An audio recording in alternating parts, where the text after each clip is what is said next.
Yahsonn. Real conversation.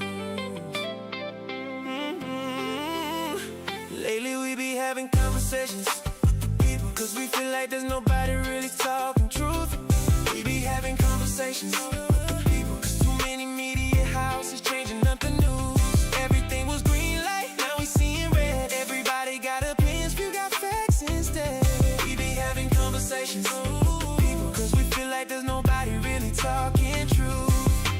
Tuesday night and everybody tuned in live. Bankie and Yahsonn bringing reason in every time. Talking politics and the things affecting lives. Breaking down the stories they be trying to hide. Used to trust the system, now the trust gone. Everybody talking loud, but the facts wrong. People tired of the fake and the gimmicks too, so they coming to these topics for a clear review. Got the whole Caribbean locked on the station. Real entertainment network building conversation. No script vibes, now stage for the camera. Just real people talking straight with stamina. And we be having conversations with the people, cause we feel like there's nobody really talking truth. We be having conversations with the people, cause too many media houses changing up the news. Everything was green light, now we seeing red. Everybody got opinions, you got facts instead. We be having conversations with the people, cause we feel like there's nobody really talking truth. Sometimes Fridays got a special live session. Big topics got the whole place stressing. Agriculture, crime, economy discussion. Every episode spark another conversation, and the comments start flying when the lights start. Everybody got a view from the heart. Some agree and some disagree too, but at least the topics bringing real views. No pretending when the mic turn on. Yahsonn reasoning while Bankie stay strong. People checking in from overseas too, cause authentic conversation hard to come through.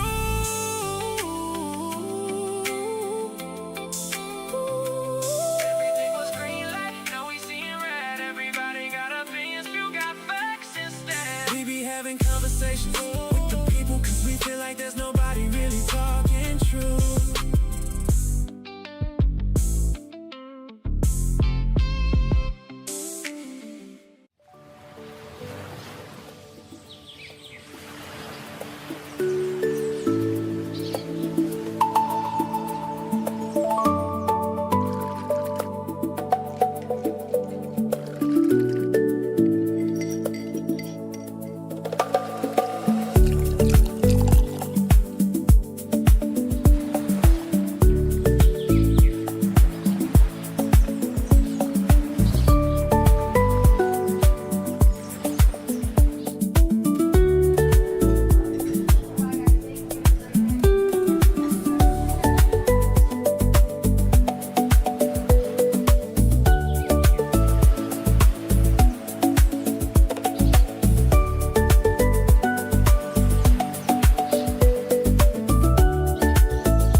And greetings.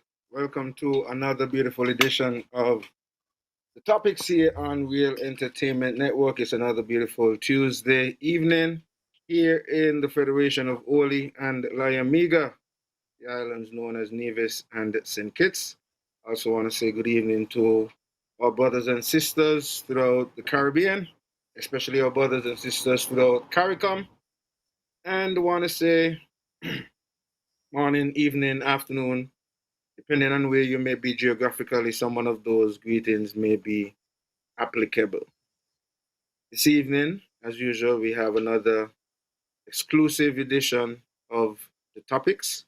And we have as our, well, I was going to say our special guest, but I was reminded now he has, at this point, graduated to being a host. So he's now, like a host with us this evening, the Yes, sir. Honorable Mark A.J. Brantley.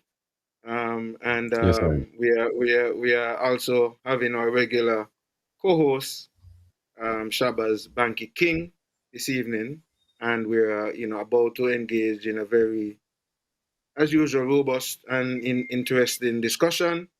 Looking forward to having the engagement with the Premier. It's always a pleasure to be able to have that rapport and, as we would say, reasoning with the Premier.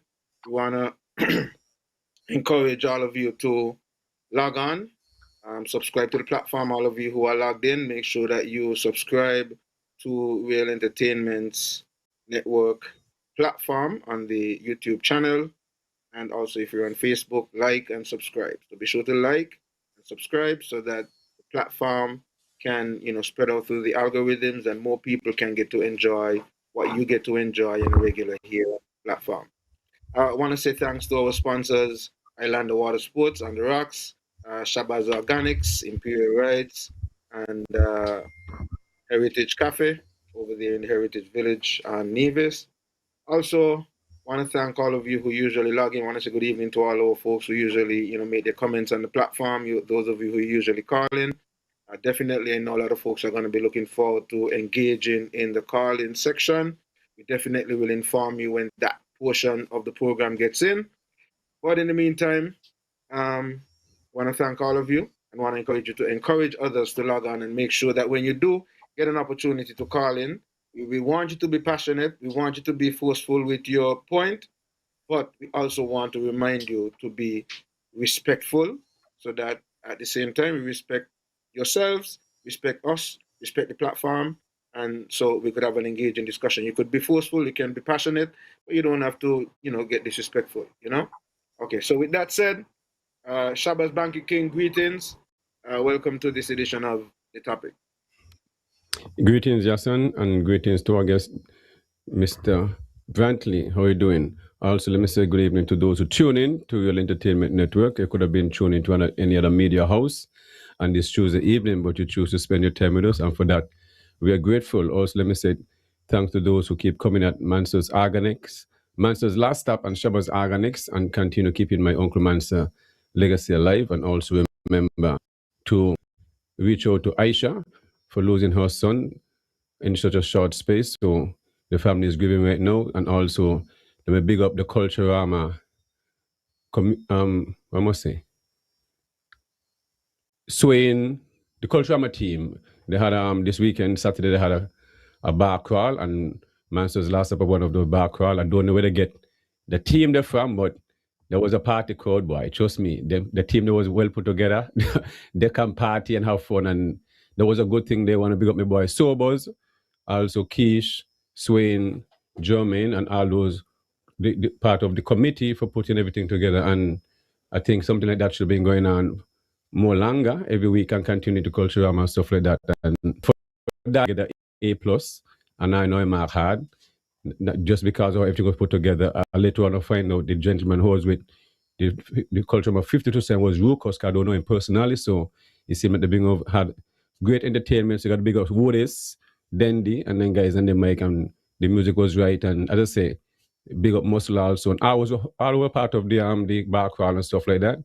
It was fact, everybody coming through, but I always love to engage with Virgin Sober, so wherever it is, I always never dull conversation, good laughter, good company. So Sobers, big up yourself, enough respect. So again, big up. So I think what they should do when it comes to the Mango Festival, also big up the NTA, when a good Mango Festival also, is to have some of the contestants, then we can have a 5,000 plus crowd. That's the best way to advertise Culturama. So I think that is where Culturama drops some points, always do that activity.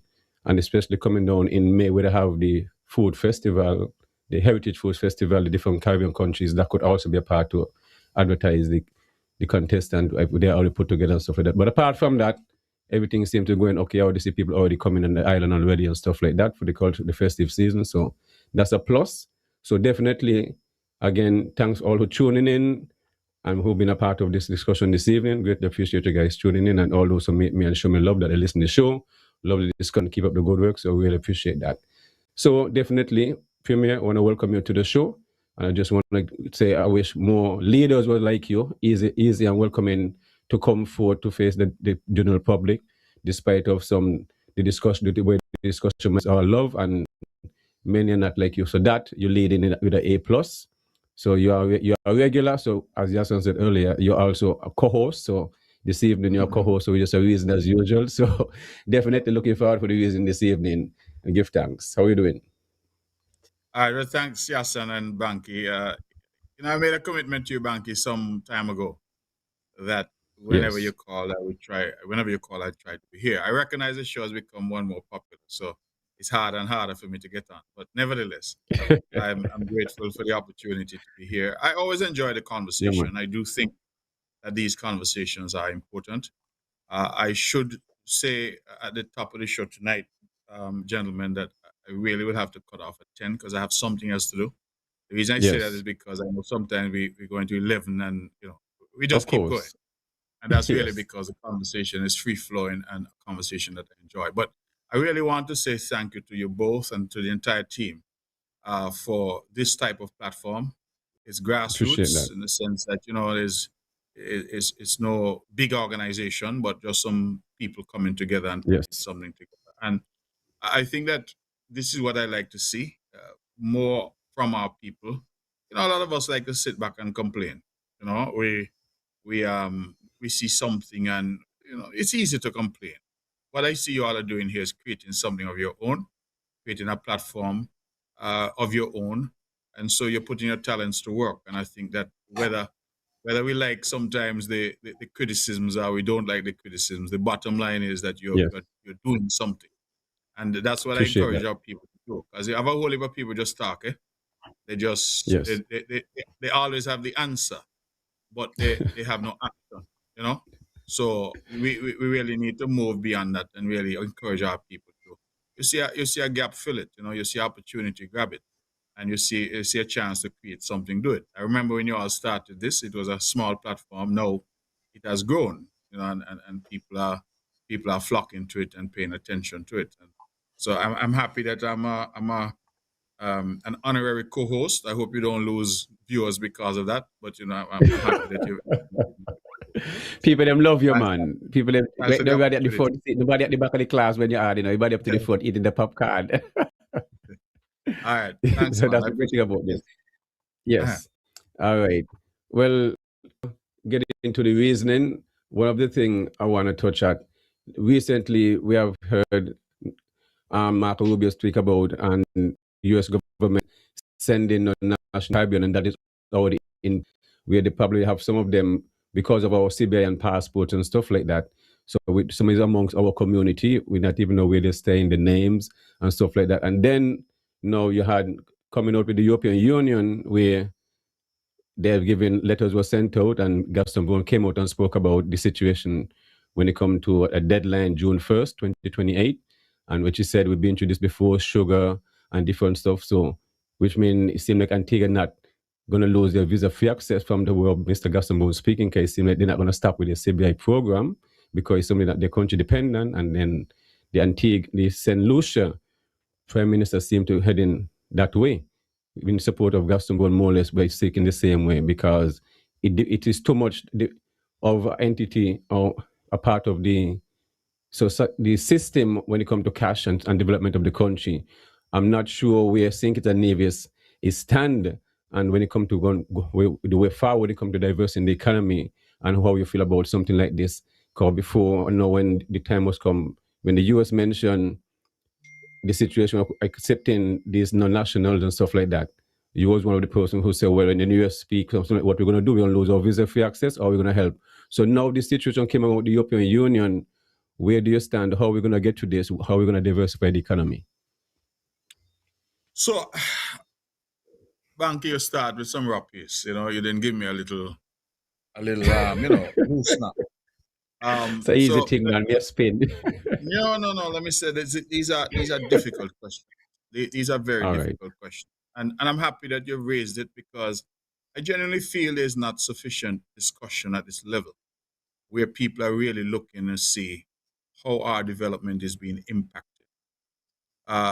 the first point you raised was about Marco Rubio and the issue of us accepting deportees from third countries. Remember, Yeah. we usually have to accept our own nationals who are being deported, but this is different Yes. now. And I'm just breaking it down in case some of the Of listeners or course. viewers don't get the point. This is different because this is basically the US saying to us, we want you to accept deportees from other countries. So it means, therefore, that a deportee, say from, I don't know, let's say Afghanistan, I'm just drawing a reference, can Yes. potentially be sent to St. Kitts and Nevis. Now, our Prime Minister has said in the statement that I heard from him that only Caribbean nationals will be accepted. He said, except Haiti. That's my understanding from what he has indicated. And I do see from the news that we've already received some Caribbean nationals. As a matter of fact, just today, I saw a clip where two Jamaicans apparently who had come say that they intend to stay in St. Kitts Nevis. They don't intend to go back to Jamaica. That was on the news in Jamaica, I believe, yesterday or today. It is a complex situation because the United States is using its power, economic, military, and otherwise, to impose certain requirements on us. And it is the classic case of the powerful imposing their might on the powerless. Now, having said that, Bankie and Yahsonn, here's where I feel we have dropped the ball. What we allow the United States to do is to negotiate with each of us individually. St. Kitts and Nevis, Antigua, Barbuda, St. Lucia, St. Vincent, Grenada, Jamaica, you name it. We have very, very limited power when we are sitting across the table from the world's only superpower. The greatest nation they said the world has ever seen is the United States of America. And I have often lamented that we have mechanisms available to us that we can engage. So, for example, at the CARICOM level, the treaty that established CARICOM states that we ought to coordinate our foreign policy. Doesn't mean that we must have the same foreign policy, but we should coordinate. Now, if I were in that position of Prime Minister of St. Kitts and Nevis, Prime Minister of Antigua, Prime Minister of St. Lucia, as the case may be, and I were to receive that kind of requests from the United States, my response to them would be, this is a regional matter. It has regional implications. You see what I just said? Some Jamaicans came and now they say they're not go home. They're going to stay here. So this is a matter that has regional implications. I believe that CARICOM should be engaged on this so that when we sit as 13 members of CARICOM rather than just little St. Kitts Nevis, little Antigua. Now, there may be some listeners and viewers who say, well, why that don't make much of a difference because CARICOM, even as a bloc, is still small. But what it does, it sends a signal that we are united insofar as our foreign policy and confronting these common issues is concerned. We're having a difficulty because all of us are going it alone. And when you go alone, a superpower like America is going to pick you off one by one. Very easy pickings. Now, let us move from that now to what you've said about the EU, because that is now a more recent threat. And again, to put it in context, people in the OECS have visa-free access to the EU. So if you or I decide tomorrow we want to go Italy, want to go France, we want to go Germany, we don't have no visa problem. We can go freely. Some have argued that that is one of the reasons why our passports are so popular, because many people who do not have that privilege invest here, get our passport, and then they are accorded that privilege when they travel on the St. Kitts Nevis passport. The EU has long signaled that they have an issue with it. In fact, I will tell you that I met with some high officials from the European Union over a year ago. And in the language of diplomacy, when these people talk to you, you have to realize sometimes they give you messages without giving you the message. So the lady asked me the question this way: how long do you think it would take to shut down the citizenship by investment program in St. Kitts Nevis? You think 6 months would be adequate? No, that is her giving me a message that the EU is asking us to shut down the program. You realize how she put it? She asked me, how long do you think it would take? So I said to her 6 months would be wholly unreasonable, given the dependence that we have on citizenship investment. She said, okay, now I'm understanding that something has been written. I have not myself heard Prime Minister Drew say anything about it. But Prime Minister Gaston Brown has come out full throttle And he basically has thrown down the gauntlet and said he's not shutting down any program unless the EU can show him another pathway how he going to substitute the revenue that he would lose if he shut down the program. Now that sounds good. And knowing my brother Gaston is Gaston. But the question now arises is what are the implications and the ramifications of that? Because already we see on this deportee issue, Prime Minister Brown has taken a position and the US has responded almost immediately. You know what the US has now done? Said to Antiguans, listen, when you come, you can only get a one-visit visa. You know, sometimes you have visas that, where's a 10-year visa? You go in all the time, you go and come. They say, no, one visit. 3-month visa, one visit. One entry, single entry visa. Then, if you go for a visa, $15,000 US, you have to deposit so that to make sure you don't run away. I want our people to understand that the US government well knows that most of us cannot afford $15,000 US. So when they say that, that's a smoke screen. That's just a way of telling you, no, you cannot get the visa. Because they recognize the average family would not be able to post a $15,000 US bond just for the right to visit America. So they're closing the doors in different ways on us. The issue really for us now is a fundamentally philosophical issue that we have to face. All of our lives in the Caribbean, we have been a migrant people. All of our lives, we have traveled to distant lands. We have sought to do so to better our lives at home. We understand the notion of remittances, money that's earned abroad and sent home. But it has become now almost a way of thinking embedded in our psyche that foreign is better. I heard somebody say that they prefer to suffer foreign than suffer at home. Because when they suffer foreign, nobody know them. If they suffer at home, people know them and see their sufferation. I believe that one of the things we must start to do with these types of conversations to change that thinking.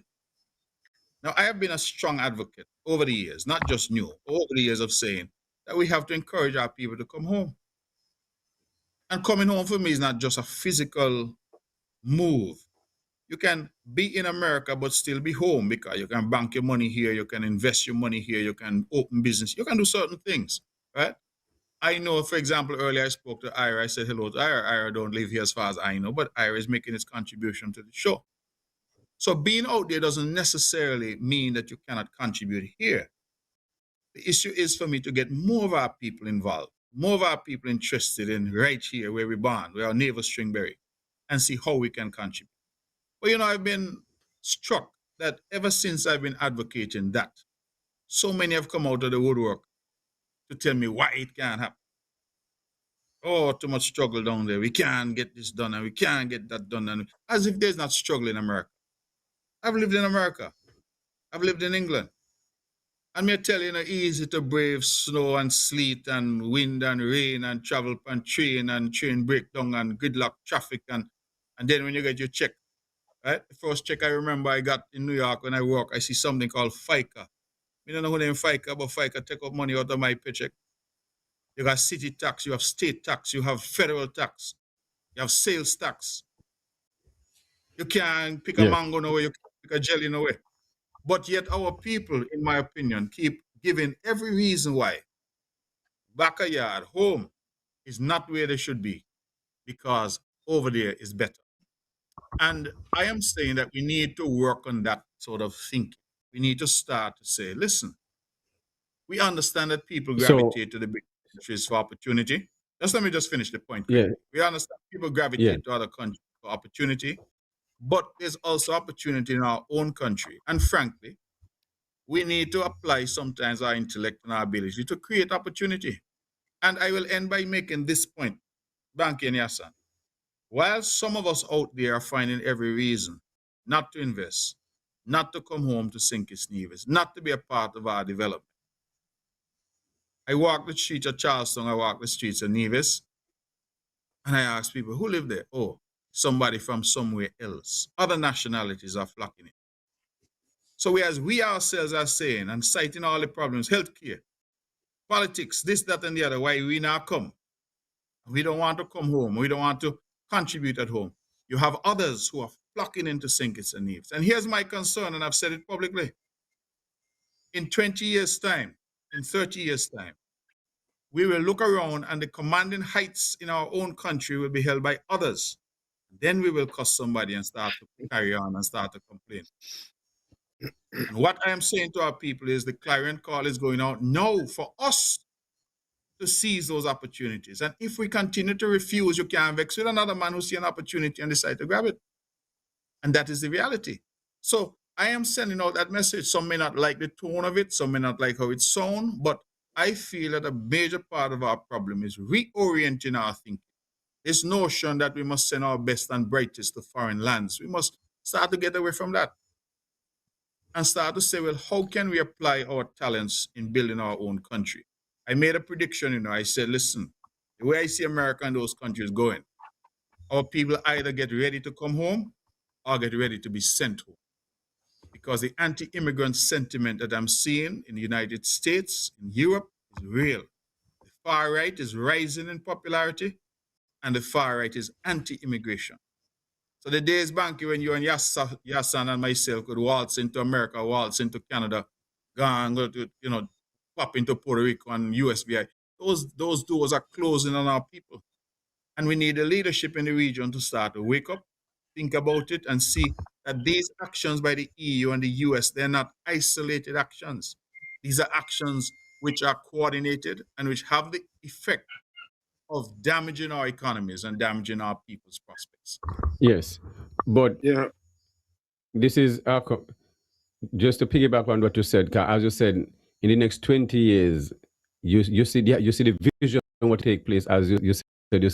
So that is a serious statement. So it If means that this, our people no, really, wait. yes, I said if this trend that I'm seeing continues and of if our course, people yes, continue not to seize those yes. opportunities.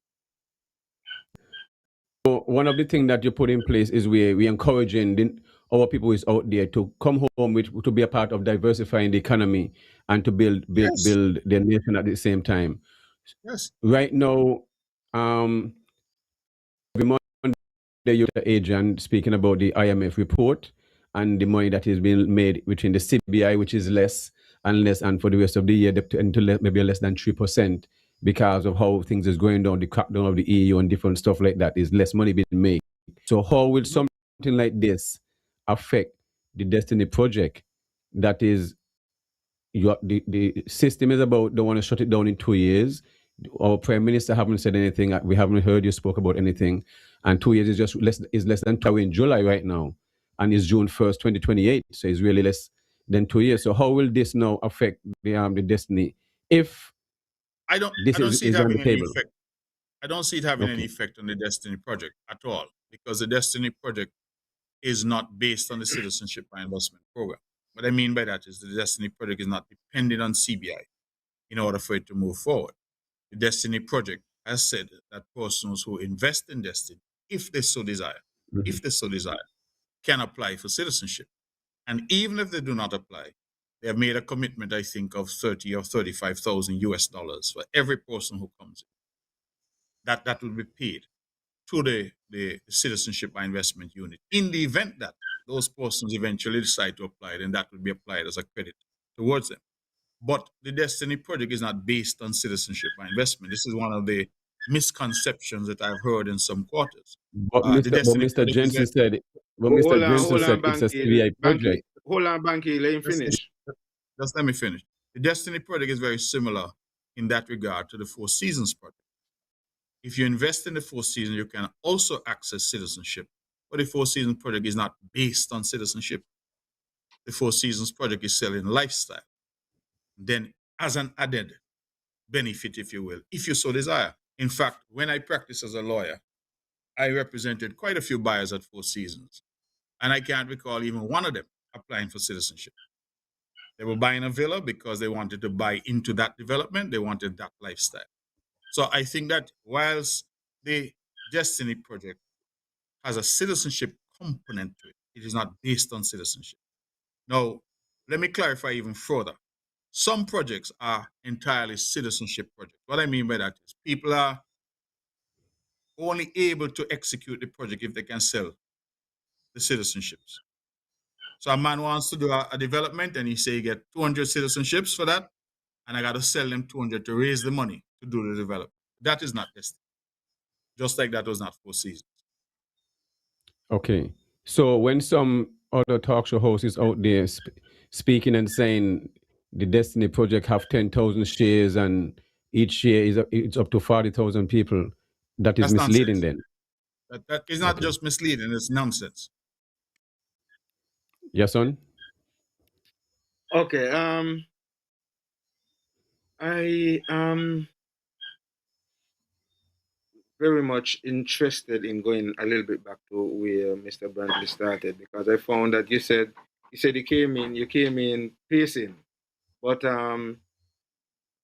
when he started to respond to your question, one of the things he did was make some suggestions from the Premier's perspective, and even go to the length of saying, well, if he was the Prime Minister, this is what his position would have been. One of my initial questions for the Premier was, and it's a question that many people would want answered, as Premier of Nevis, were you able to meet with the Prime Minister before his CARICOM heads of government meeting so that No, Nevis urgent issue? No? no, Okay, no. so how much consultation actually takes place before the Prime Minister attends regional or international meetings on behalf of the Federation?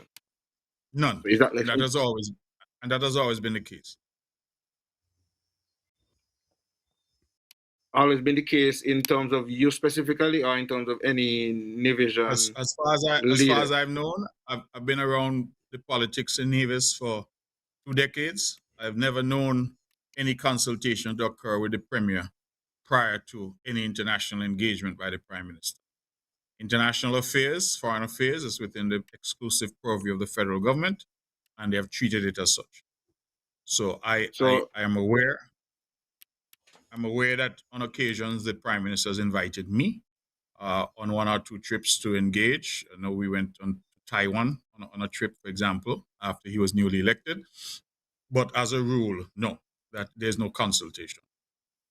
so you wouldn't say that your dual role as Premier and leader of the opposition affects the openness or transparency or inclusiveness in the government process? Some argue that this arrangement I, creates a I, strain. I, I wouldn't say that, because you've had other premiers who are not leader of the opposition who are not consulted either.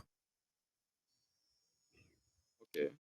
So that is why I was seeking to get the clarity on that, and I'm glad that you have cleared up that. Okay. So, but do you think that it is something, because from my perspective, one of the reasons why I asked, based on the government structure that we have, is I think it's a Nevis federal government, and then you Yes. happen to be the leader of an island who is a part of that federal construct, and the federal government is going to a regional event that is going to discuss issues that supposedly is supposed to affect the federation, but not necessarily taking the specific needs of one of the islands into account.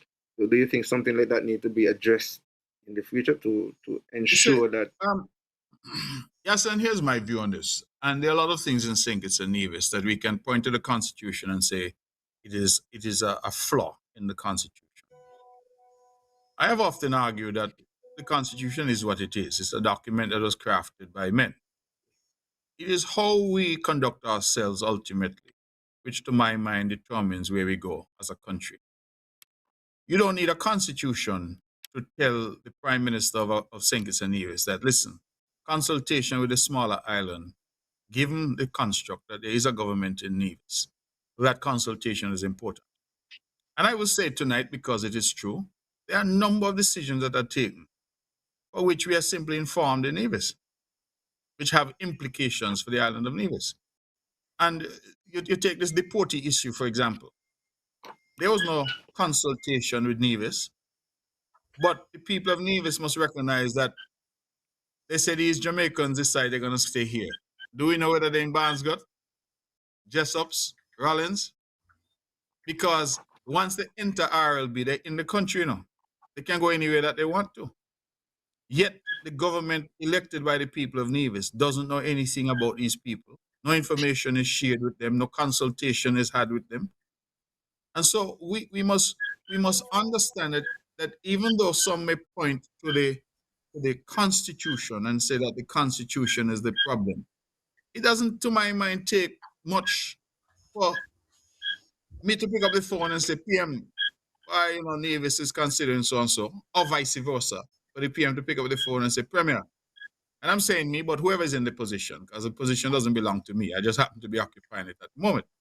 So to work the Constitution and for the country to benefit, you really need a sense of openness. Instead of that, what you tend to get is, why this is constitutionally my remit, so I'm going to deal with it, and no regard to the consequences, because the consequences flow for all of us.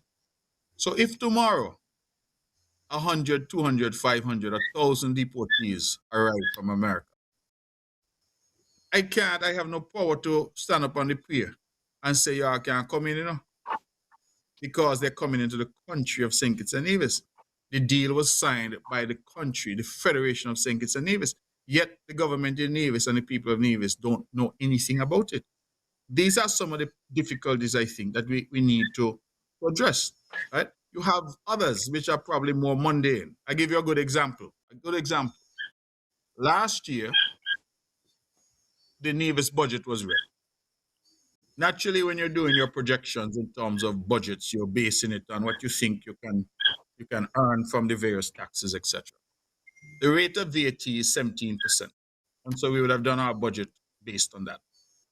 1 week later, the federal budget is read, and the Honorable Prime Minister announces that VAT will be reduced to 13%. Now, just a week before, Nevis had its budget. Clearly, we don't know anything about any reduction in VAT, so we based our budget on 17% because that is the rate of VAT.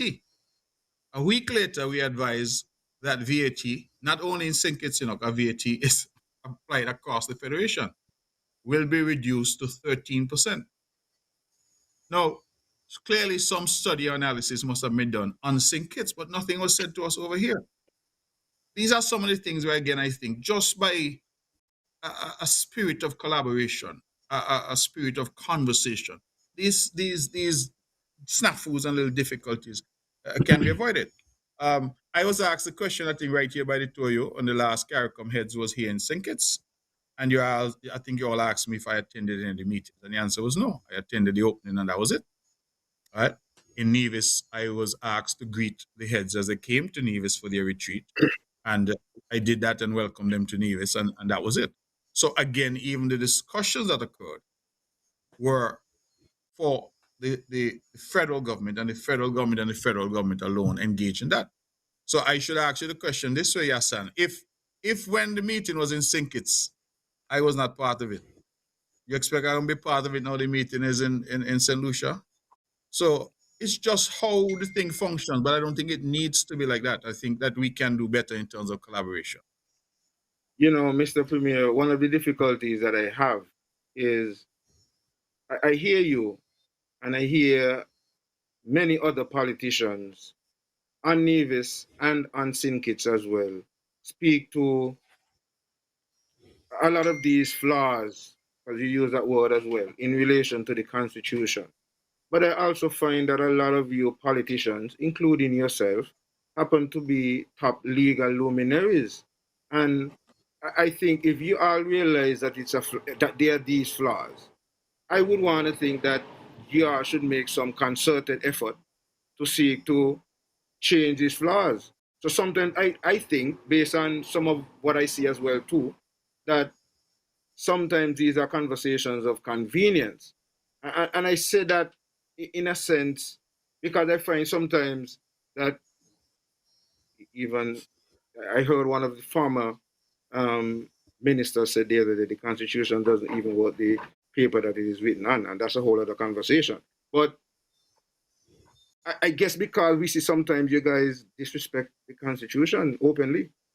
Rastafari is experiencing that right now with the cannabis side of things, in relation to Nevis and St. Kitts, the what you call it, the taxable revenue sharing arrangement, which is constitutional, has been disrespected over the years in the sense that Nevis would have opted not to just follow what is in the constitution. And that has been something that has been, so I'm seeing that, as I said, to some extent, that this is conversations of convenience. What would you suggest from your side as a legal luminary to address really, instead of just saying we have these flaws, what you think could and should be done to amend the constitution, So or if yes, you think there's a new constitution that is needed? again, you've asked a simple question, but the answer to which is complex. Because you say a lot of this is just talk. I'm not one of those who vilifies our Constitution. I see the document for what it is. I understood the period in which that document was created. I understood the tensions between St. Kitts and Nevis that led to its creation in the form in which it was created. I understood the colonial mentality of the Brits at the time when they gave us that constitution. So I recognize, and I think our constitution has to be rooted in that history. To jump up today and say this is wrong and that is wrong and the other is wrong is to ignore the realities that we have lived amongst these islands over the last century. Having said that, every document, every constitution, I think, around the world must, from time to time, undergo changes, undergo realignment and reassessment as societies develop. The US Constitution has had several amendments. The problem, I think, Yahsonn, that many of us ignore when we make comments like the comment you just made, is that people assume that political will alone from an individual like me or any other politician can change the Constitution. The Constitution of St. Kitts and Nevis is as close to being cast in iron as anybody can come up with. There are some clauses in that Constitution which, in my respectful opinion, you referred to me as a luminary, are almost impossible to change. You have clauses in that Constitution which, for example, require not only a supermajority in the parliament, that is, a 2/3 majority of parliamentarians voting. You know, sometimes no party has a 2/3 majority in the parliament. So you will have to get people from both sides of the aisle to vote. Then some clauses require a 2/3 referendum. Some require a referendum in St. Kitts and a referendum in Nevis. Now, if you and Bankie can tell me any single issue in your opinion on which the people of Nevis and the people of St. Kitts are both going to agree, 2/3 of them. We had a secession vote in Nevis, something that the NRP was founded on. And when Electricity bill. We can agree on electricity bill where we don't pay no, you're not surcharge. going to agree, and that's not a constitutional matter. But the bottom is, you had a secession vote in Nevis. The NRP was founded on the principle of secession. One point of the manifesto says secession at all costs. And when the time came, the NRP campaigned against it, and the vote failed by 5 or so percent. Let me take it outside St. Kitts and Nevis. You have had a referendum in places like St. Vincent. Once the politics gets involved, one party say yeah, the other party say nay. You can't get the type of majority that these constitutions require. And so part of our analysis about constitutional reform and constitutional change is for us to recognize that these are some of the hardest issues to confront, because in large measure they require our people to be on board and our people to vote on some of these matters, and not just vote 51%, but vote 2/3 supermajority. Mr. Brantley, this is where I kind of slightly disagree with you, and I disagree because part of the problem that you are explaining is as a result of y'all's doing, in the sense that it's the partisan political games, politicians, and partisan political games that are being played. So you find a lot of the times, because of the divide and rule and conquer game that you all play, a lot of the times issues that really needs a national consensus, which even like the Destiny project that we're talking about, which needs a national consensus, is in a lot of times argued and debated along partisan political lines. And as you just would have highlighted, even though you use secession as the issue, that was one of the issue. So sometimes when you have an issue like that where you really need national consultation, the issue is debated along partisan political lines. But I mean, you could respond to that in relation to, as I'm going to get to know, the How destiny. do you propose to change that reality, Yahsonn? Because this is real life now. Let's have a real conversation, right? So real life. So how do you propose to change that reality? If you have a major, let's say you use the Destiny Project as an example.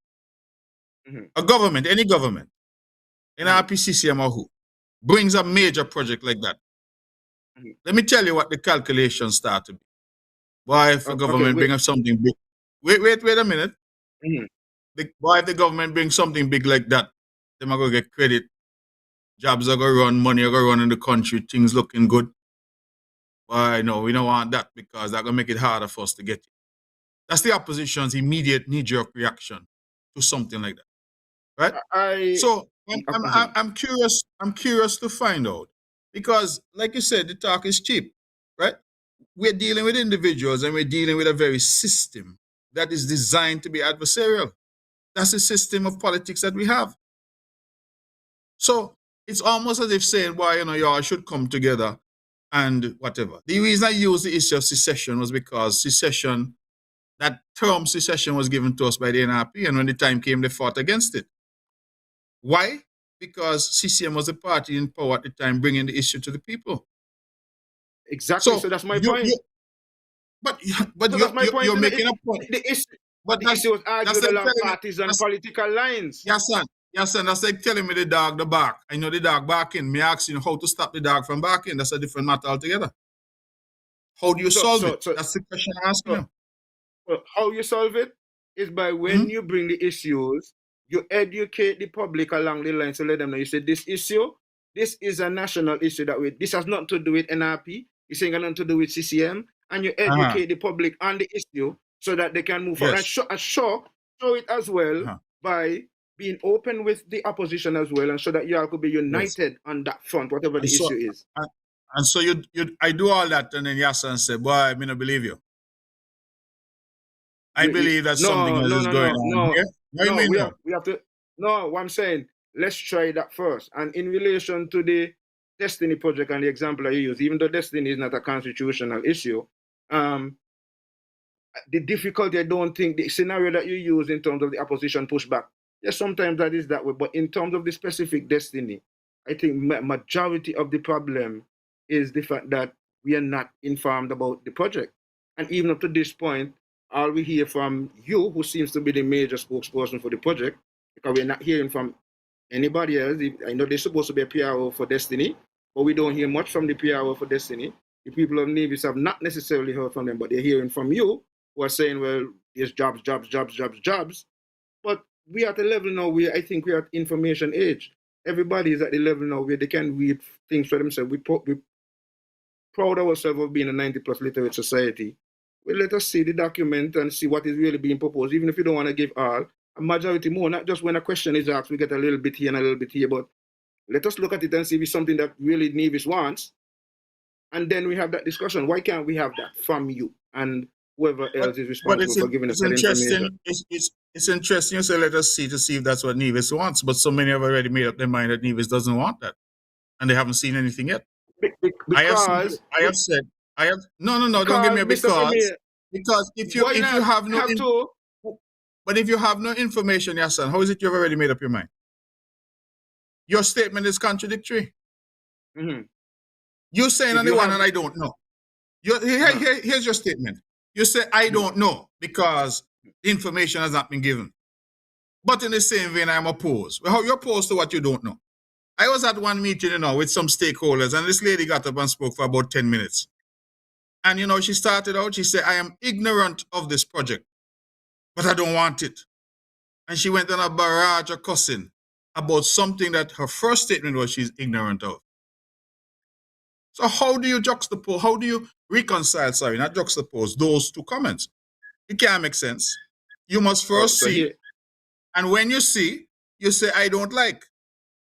But what is happening in Nevis on this project is that people are chatting all kinds of things. Bankie just talk about 40,000 something and 10,000 citizenship. People are just making stuff up. And then people say, oh, well, I don't know. So if you don't know, then my view is, cool, ask for the information. Then you form a view. Not form a view first when you say you don't have the information. Mr. Premier. That can't make Mr. sense. Premier. Mr. Yes, Premier. let me hear you. With all due respect, I think for the past month and maybe even over a year, that's what people have been asking for. People have been asking for the information, and you have been reluctant in providing such information. No, So that is Yahsonn. You really can't, difficult. again, Yahsonn, I find that you're speaking out of all sides of your mouth. And your mouth look like it have plenty sides tonight. Because here a minute ago, you accused me and said the only person you hear from is me. You're not hear from Destiny. Now you're saying I'm refusing to give information. But what is it I've been sharing all along? Not information? You're telling us a project is coming. You're telling us that there's jobs coming with the project. That's all you've heard? And you wait, hold on. And that you're going hell-bent and making sure that this project is going to happen. It doesn't matter what, you're going to make sure that this project is going to happen. That is what we're getting. I am saying that I'm supportive of the project. But if you're saying that that is all you've got in a year, that means I've been just saying the same thing over and over for a year? That's all you really got? The reality in Nevis right now is that no matter what I say, some people have already made up their minds about a project that by their own admission, they say they haven't seen, they don't know anything about. And that is my difficulty. You can't have an opinion born out of ignorance. You must have an opinion based on something. You must be able to say Yahsonn. Let me say this, Yahsonn. Wait, Bankie, 1 second. Let me say this, Yahsonn. Because Yahsonn, because you're the Premier going back and forth. But let me calm it down, because you are going back and forth. We're reason. Yes, but a lot of information is being left out. And I want to just put in this information, because we got to realize Mr. Johnson spoke and he mentioned it is a CBI project. He also mentioned it's families and it's a HOA development, okay, which means it's a settlement where over 10,000 families will be living at. Also, he do not want to be paying taxes. You, the Premier, also mentioned because of money they're going to implement development, he's going to balance off where they don't. Just those two, just that area alone where they're not paying taxes and where it is a settlement is just good enough for me and for others to be accommodated. Because it means we are I'm sorry, Bankie, you're breaking up a bit. I heard you say no. Just those two matters was for people like me. I didn't hear what you said after that. Sorry. No, just those two where you're gonna have a settlement, as Mr. Johnson mentioned, a homeowners association, which means we understand what that means. It's a settlement where people are gonna be living in. Can he mentioned at any given time we'll have over 1,500 people living, 5,000 or something, a number. But it can't be accurate with it because of them, the large number are going to be living there at the same time. And also, they're not going to be paying any taxes and stuff like that. Where others here on the island are going to be forced to pay taxes and stuff. So that alone, for me, comfortable. Where I'm here paying tax, we are millionaires, which they are supposed to be, whatever it is, living a certain lifestyle, not paying any taxes, contributing to the society, well, of Nevis. I'm not sure. But you mentioned how the big different stuff like that are donating money to the government when it comes to the hospital and stuff. Those are the issues that is being left out. So Bankie, I don't know those are, yes, go ahead. In fairness, I don't know those issues are being left out because you're speaking about them. Yeah, they've been left out. I mean, with you and Yahsonn conversation, so I just wanted to fill this in. But in my respectful opinion, you see, you go back now, and Yahsonn now is saying don't have any information. Because he said, me been talking for you, no, really say nothing. No, you say me not really say nothing, because you say the only thing I say jobs. Here come Bankie now saying, and you say I'm the only person you heard from. Here Bankie now saying that he hear from the developer himself, who making the point that he's going to have settlement with how many people in it and all of that. So, I make up my mind what the story is, because it seems to me that Bankie is saying he's been hearing from the developers. You are saying you're only hearing from me, and the only thing me say is jobs. I know that I've been talking about this project for a year now. So I am aware of what the project is proposing, and I have said quite clearly that I am a supporter of the idea because I know that Nevis needs a game changer at this point. We need something big to happen on the island in order to take us to the next level. So I have not been shy about saying that. Now, Bankie, in relation to the issue of taxes, I Yes. think that, you make a fair point. And it is sometimes what we have to look at as government is what I would call a trade-off. You're really looking and you're saying, well, all right, what are the advantages that a project of a certain scale can bring? And what are you essentially giving in return? The biggest project we've ever had, private sector investment we've ever had in Nevis, is the Four Seasons. And the Four Seasons paid no taxes. I think the original tax exemption was 20 years. And that was extended, I believe, for another 15 years or something like that. Right? So for all the time that Four Seasons has been here, they've had significant tax exemptions. Now, you can make the same argument and say that's not fair because Four Seasons exempt from tax and the small man who have a little business in town has to pay his tax. The response that Four Seasons will give is, yes, but we employ 900 people. The small man in town doesn't have any employees. He only have one person that he employs. So you have to start to look at things now and say, well, okay, and that's how economies work. Economies look at what the trade-offs are, what are you giving up to attract an investor, but then also what are the long-term benefits that that investment can bring to the country. And it is not always taxes. There are a number of indirect benefits that come for the economy. Consumption, for example. The more people you have working, the higher the consumption, the more money is being made insofar as the economy is concerned. So let me ask a question. Well, Mhm. you at Four Seasons. Currently, Four Seasons, the villas and some of the homes are not paying any land and house tax. Are you in with what's going on now? The agreement in relation to Four Seasons is that they're paying property tax now, but it's a nominal amount. So They're paying property tax you now? reckon? So yes. So the villas, I mean. So for example, you know that you have a home, yeah, and Yes. what happened? The Inland Revenue would come out, they assess the value of your home, and they levy the tax accordingly. That is not what is done at Four Seasons. So what is done at Four Seasons under the agreement that they have with government is that they pay a flat rate, right? So let us say they pay. Different to me. Different to me. Which Yes, make it that's what I'm cheaper trying to tell you. or more. Which make it less It's a than lot. what I would pay. They would pay more. It's a lot less than what you are paying because you're paying a percentage of your property value. Yes. At the Four Seasons, they But why simply would pay a $40 flat million rate. villas but why would $40 million villas be another person? I don't understand that. But this is the point I'm saying. That this is why I'm saying there's that trade-off that we have to look at. I was not the one to negotiate the Four Seasons deal, but I support it, even though it was not even a CCM government. I support it because. So that is that something I'm you're sorry? changing? So that's something you think need amending and changing? No. But Bankie, I'm saying that on the one view, one can make the argument that, oh, you're tax-free and therefore that's bad because the ordinary man have to pay tax. I'm saying on the other hand, the type of economic activity that a project like Four Seasons generates in the country, and we have seen it, all of us have seen it and we have lived it, right?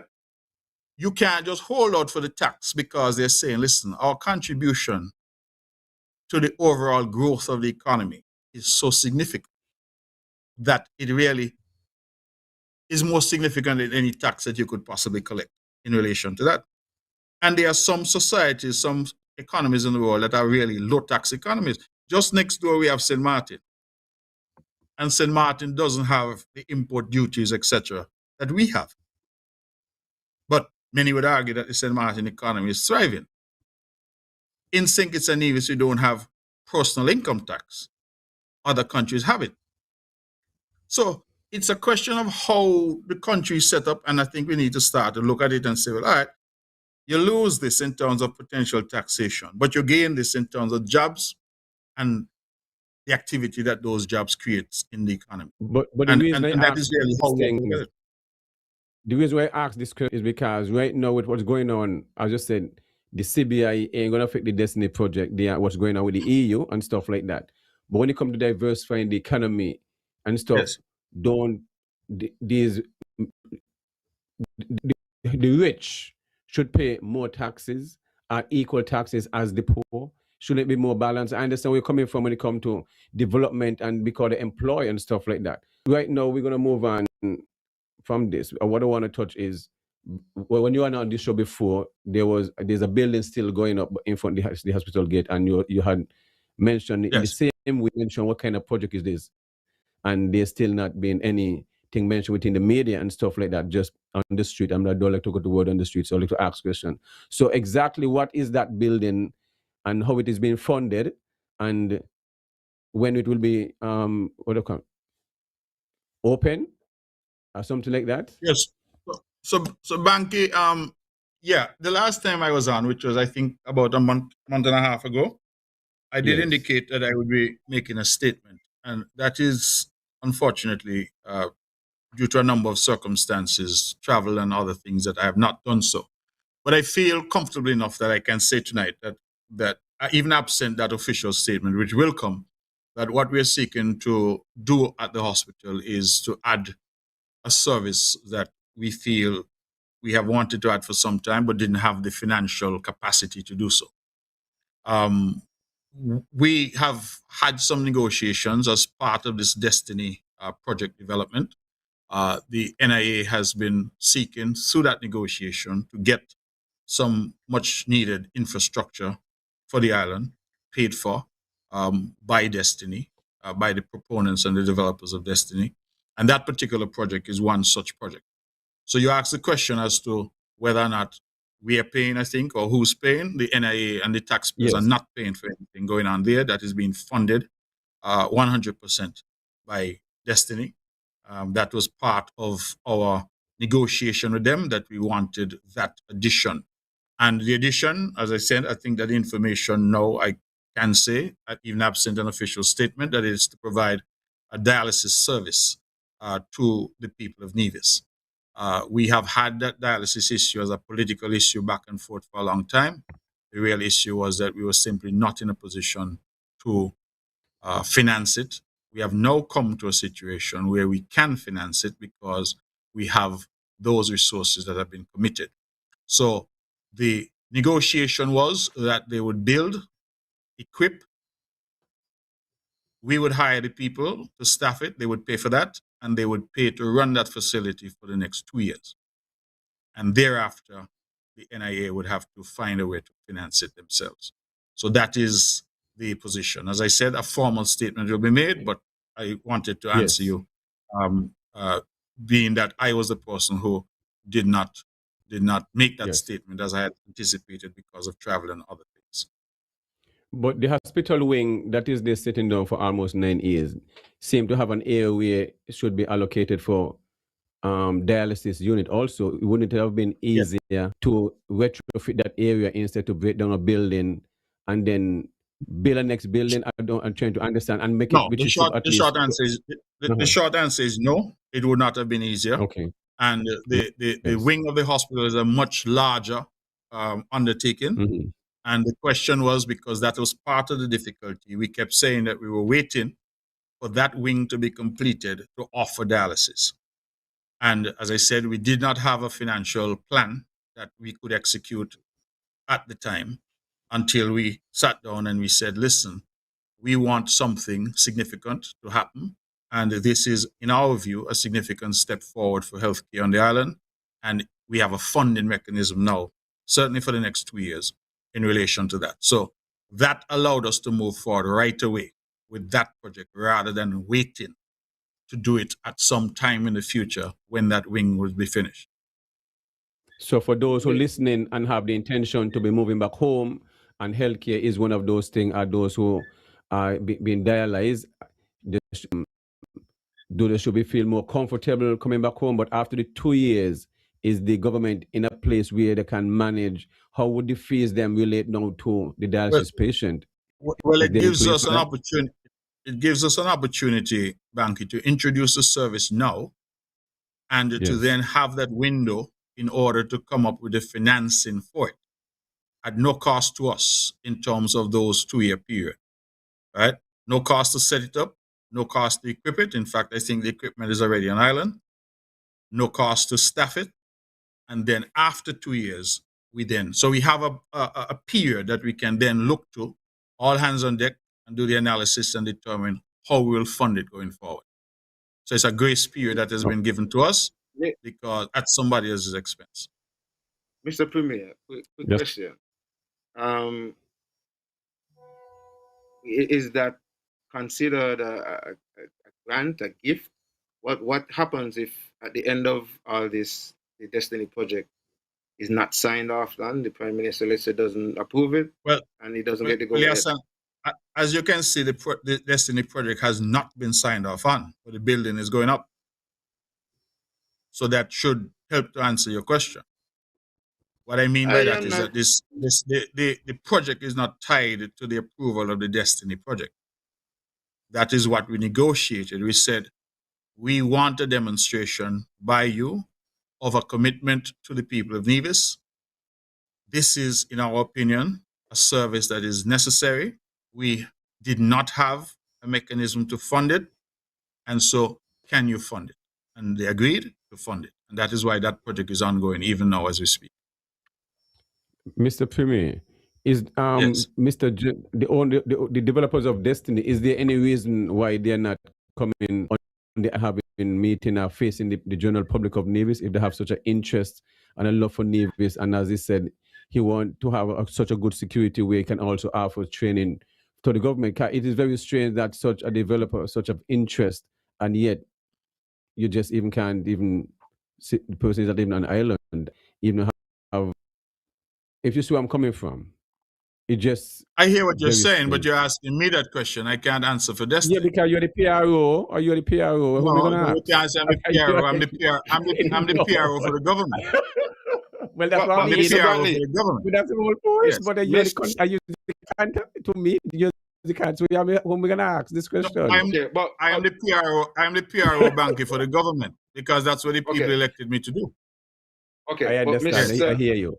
Brantley, in relation to that question, Yes. I know you said to talk to the people of Destiny, but when we interviewed Mr. Jensen, I could recall asking him specifically why he was not coming forth months ahead in relation to telling us about the project. And he said to us specifically that the government did not want him to come public with whatever information about the project. Yes. So he was asked to hold back. So I'm saying that Yes. in relation to you saying that you're trying to give the impression that you don't have necessarily any control over what. Well, who you is said put out in the public. told you that? Yahsonn.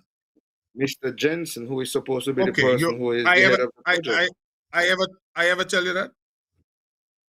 Mr. Jensen, I just told you who said it to me. Okay. So you say Mr. Jensen tell you something. You're now telling me that I'm giving impression. I could only talk for me. You go want me to talk for Mr. Jensen too? If Mr. Jensen tell you something, you must go back and ask Mr. Jensen, what you meant when you say that. I'm speaking for me and for the government of Nevis.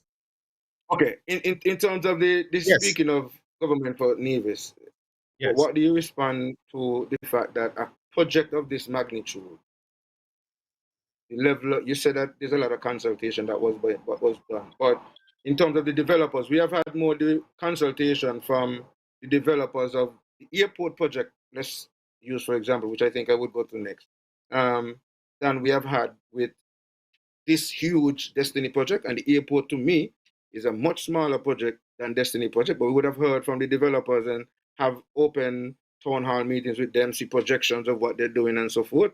But we have only had, from what I have seen, one teleprompted meeting in a private, secluded area with the officials. And the other meeting that I know of is the conversation that they would have had on this platform here. So do you fault the people for having, this level of curiosity in getting information from the project, and you yourself would? Yes.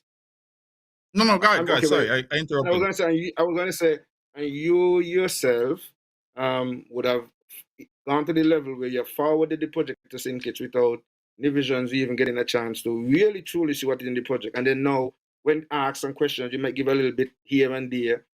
But as I'm saying, the people are smart enough and I think intelligent enough to read a document and see if But whatever Yahsonn, is Yes, in sir. people are it smart is enough. I agree with you that our people are smart enough and intelligent enough. But I've also said repeatedly that there's a process. The process is that the agreement comes to the cabinet of the Nevis Island administration because it's a project in Nevis. We have gone out, we've had consultations, more consultation, dare I say, than any other project in the history of this country. We have taken on board what the feedback we've got. We've gone back, we've negotiated and renegotiated. We have finally said we're at a position where we feel comfortable enough to send this to the federal government to say the cabinet is comfortable with this. Now, the process does not end there. And I keep saying that. If the federal government were to say, all right, sign off, there is then a public engagement with the document itself because the document must by law, not by Mark Brantley or by Prime Minister Joe, it must by law be shared with the public. What I keep hearing commentators saying, well, give it to us now. And I'm saying just allow the process to work. What is what is going to change if the process is allowed to work? Because no SSZ can be announced unless that project process is followed. So if Prime Minister Joe tomorrow says, yes, this is a go, that document has to come to the public. It has to go not only to the Parliament in Nevis, it has also to go to the Parliament in Syncage. It has to be debated. Mr. Brantley, I want to respond to you, Yes, but I know we have a commercial break. No, we have a commercial break coming. No, So I'll I take don't the want a commercial break yet. I want to know. No, Everybody travel with Islander and eat at the rocks. Let's go. No. Everybody travel Islander and eat at the rocks. Okay, all right, Let's all go. right, all right. That was a commercial. Okay, no, Yes. Mr. Brantley. Again, commercial. Yes. Yes, commercial. When we come back, we Mr. get in Brantley. some of the comments. We're gonna get in some of the comments when we come back. Yeah. But okay, And then we're gonna open the lines. Let me respond to him and then we go to the commercial break. I'm going to respond quickly and we go to the commercial break. Yes. And not long. Quickly. Not a long, Sticking to no, the, very quickly, yes. very quickly. Okay. Mr. Let me hear Brantley, you. Remember, he Right. said 10 o'clock. Mr. Brantley, when it comes to the public, the way our constitution is set up and the way the government is set up right now, if it goes to the federal house right now, if that's the only way we're going to hear it, if it's only when it goes to parliament, that's too late for us. Because if the government in Syncage want it, they have enough to vote for it, to go it. And on Nevis, if you all want it, none of your ministers going to openly go against it. So we're not going to go through. So I don't think that's a fair assessment. It is not a fair assessment to the public. You're talking about the vote in the House. I'm not talking about a vote in the House. I'm talking about whether or not the public will have an opportunity to see and comment on this document. I thought that is what we were discussing. You said that they're going to see it when it goes to the House. That's what you say. You have to go to I the never House. said that. I never said that. I said that no SSC can be announced. I'm going to take the break and when you come back, clarify. Yeah. Yes. At Shabazz Organics, we believe real people deserve real food. So we're bringing you to Mansa's Last Stop, a farm where food barriers are removed and legacy is sustained. We believe there's power in picking, so we allow you to decide what leaves the farm and enters your kitchen organically. Beat the summer heat. Come and get your carambola, star fruit, make very nice drink. Come pick them yourself. All the trees them full of vitamin C, antioxidant, build up your immune system. Mine's the last stop. A whole shopping bag for only $10. Half a shopping bag you pay $5. If you get $2, you must get some. Come get your carambola. Don't want to go to waste. Let's go, people. When comfort, class, and reliability matter, choose the ride that delivers more. Imperial Rides Transportation Services, where every journey is treated like royalty. From airport transfers, private events, shopping trips, island tours, and executive travel, Imperial Rides moves you in style, clean, comfortable, on time, every time. Book your premium taxi or tour service today Call or WhatsApp 869 665 8459 or email elandflavas@gmail.com. Imperial Rides Transportation Services. Your journey, our priority.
Yes, and welcome back to Real Entertainment Network. And you're tuning into the topics. You listen to the voice of Bankie and also all the co-hosts, Mark Brantley, the Premier, and also my other co-host, Yahsonn Tafari. Just want to say donate to Dennis Brown Jr., which is the son of Rudy Brown. You know, when you go to the sport, you hear, oh, what a rush. His son was into a serious car accident over the weekend over in St. Kitts and he's in need of serious medical care. So whatever you want to donate, little one full basket. It's a community effort, and it's a very young man, seem to be very energetic and lively, live good within the community and have lots of good friends. So it's really a sad time. So when you see Rudy, just give him some love. Also, at his last stop, as we spoke about earlier at the beginning of the show, where they have the Culturama bar and had a very good time. They danced and everyone getting good company. So Rudy, keep your head up and the whole community looking out with your friends and definitely will get through. So it's a very, very sad time. So in this time, please help out and add to and join the GoFundMe and donate to Rudy's son. All right? Yes, and we are back here with the Premier of Nevis, Mr. Mark Brantley, which is our co-host for the evening. As usual, we just hear reasoning about some of the activities and how Nevis is going like that. So we're going to get definitely back into some of the comments and then we'll be taking calls and caller. Please be brief because we're definitely going to end the show at 10 o'clock. So we don't over and get to the point and we're getting as much calls as possible. All right, Yahsonn, go ahead. Yeah, and yeah, we're back, and let's see if I could go through some of the comments on the platform. There are a lot of comments, a lot of people logged in, Mr. Brantley. So let's see if we can start on the YouTube side of things. If we can get in, we definitely can't get in all the comments, but I can read a few, but and then we can continue the conversation, and that is expected. Yeah, so just read out the first 5 comments, and then we continue the conversation. Are there sweeteners in the Destiny document? Sweeteners are things like fixing up Alexander Hospital and 10% sharing, etc. Peter Adrian said the document is 1,800 to 2,000 pages, and it's a very difficult document. Did you get help outside of your cabinet to review the document? Pedro Jamat says, then 60 years later, blame the buyer. We're the far left. Jeb Redfoot says he is now speaking from the other side of his mouth. He is guilt-tripping the Nevisians as per usual. Trevor Benjamin says, I must agree that locals do not like to invest. They like to see their money in the bank. Jeb Redfoot says, Destiny will pay a credit to the CBIP of 30 to 50,000. Jeb Redfoot said he has just added a new caveat. Valentino Maverick says Destiny is the savior of CBI. Trevor Benjamin says, so the Destiny Project investors technically be citizens? Are you saying that they have a choice to be or not to be? Gotti Brown says the Prime Minister is technically a Premier of St. Kitts. Constitution is garbage. Redfoot says, so even when you're a foreign minister with the unity, good Brett, okay, so he's acting like he's a big dog, but really a chihuahua. He sounds a Marxist. Until Yahsonn asked Mr. Brantley, has he never complained about this arrangement or acted to change it? Wow. Consultation aids, transparency. Man, there's a lot of comments. Let me see if I could get some of the last ones, because this is all the way up. Okay, some of the last ones. This is when people resort to violence, when they are being dictated to. Where is your conscience, Mr. Premier, Mr. Prime Minister and ministers of government? Short-term greed over liberty. Escari says, when will you address the concerns of non-governmental organizations in writing? We need to be part of the discourse.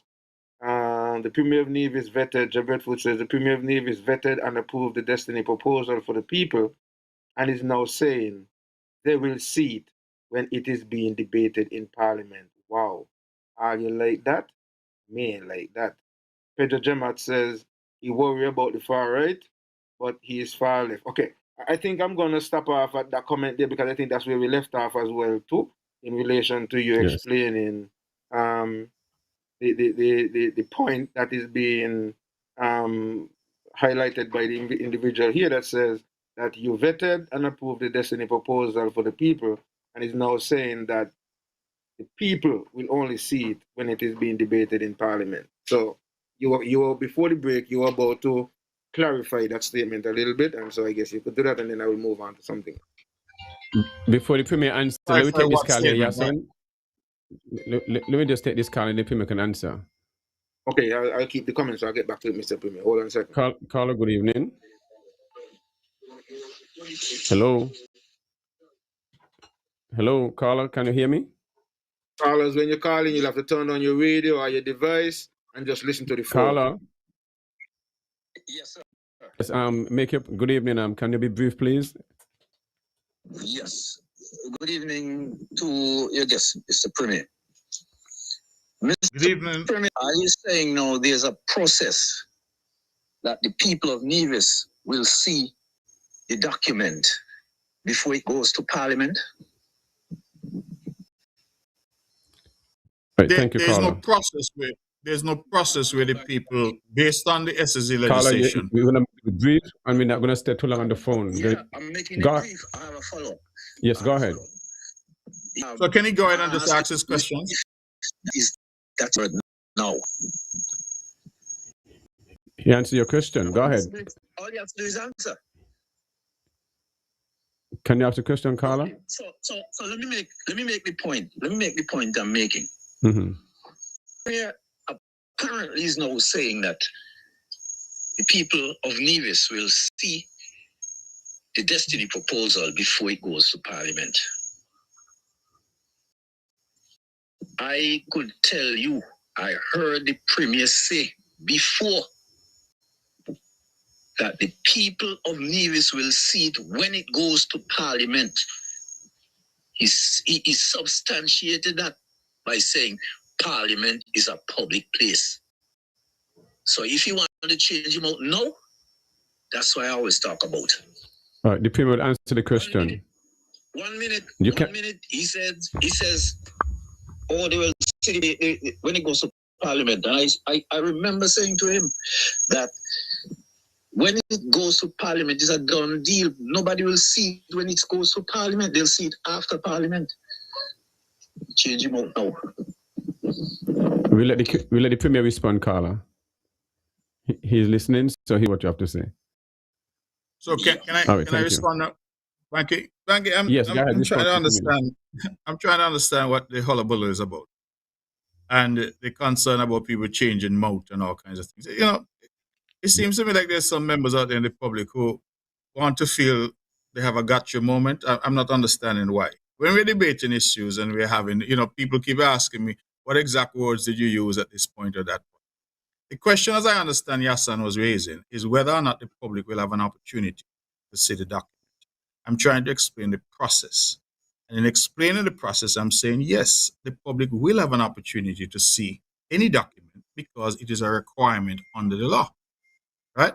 Now, the debate now is whether or not the document will be seen prior to Parliament or it will be seen during Parliament. And we can decide that we will share the document prior to the Parliament or during the Parliament. It, to my mind, really doesn't make much of a difference. What, to my mind, is important is that the public is guaranteed that they will see the document and will have an opportunity. Let me add this. Will have an opportunity to look at that document and to make their own input. Now, I hear people saying, oh, you're going to take it to Parliament and first, second, and third reading one time so nobody will have a chance. That's nonsense. And I just don't understand why, again, people are just jumping to these conclusions. Then they develop a whole opinion based on a conclusion that they arrived at. Nobody tell them so, you know. They arrive at their own conclusion and then build a whole opinion and build a whole argument around that opinion. The question fundamentally is, will the public have an opportunity to see this document? And the answer is yes. Will the public have an opportunity to study it and look at it? Whether it's 1,000, 2,000, 10,000 pages, read it for themselves? The answer is yes. Will the public have an opportunity to opine and give their comments on it? The answer is yes. Now, how much clearer could I be? The part that you have not answered yet, Mr. Premier, is if they're going to hear Yes. it before or during Parliament. That is the time that they're going to get a chance to all of those if you questions. understand, but Yahsonn, if we all understand how Parliament Mr. Brantley, works, it's simply yes or no. hold on a second. No, because you see that is part of perhaps the confusion. Today we had the Parliament in Nevis. The Parliament finished in about an hour and a half. Why? Because we introduced some bills, we had the first reading, and those bills are then going to go out to the public. We're going to come back maybe in a month, a couple of weeks' time, whatever, and we have a debate. If we go with the SSG agreement in order to have the Parliament on it, the same process. The document Mr. goes Brantley, out to the public. Yes. Mr. Brantley, you know, Yes. sometimes the more I listen to you guys, the more I realize that you all are very much satisfied with the status quo of the Constitution and the way the governance structure is because it benefits you all, you know, because you all continue to expose a level of disrespect to your bosses. Because at the end of the day, you all are supposed to be our servants. You all work for us. What is the disrespect that you feel right now, Yahsonn?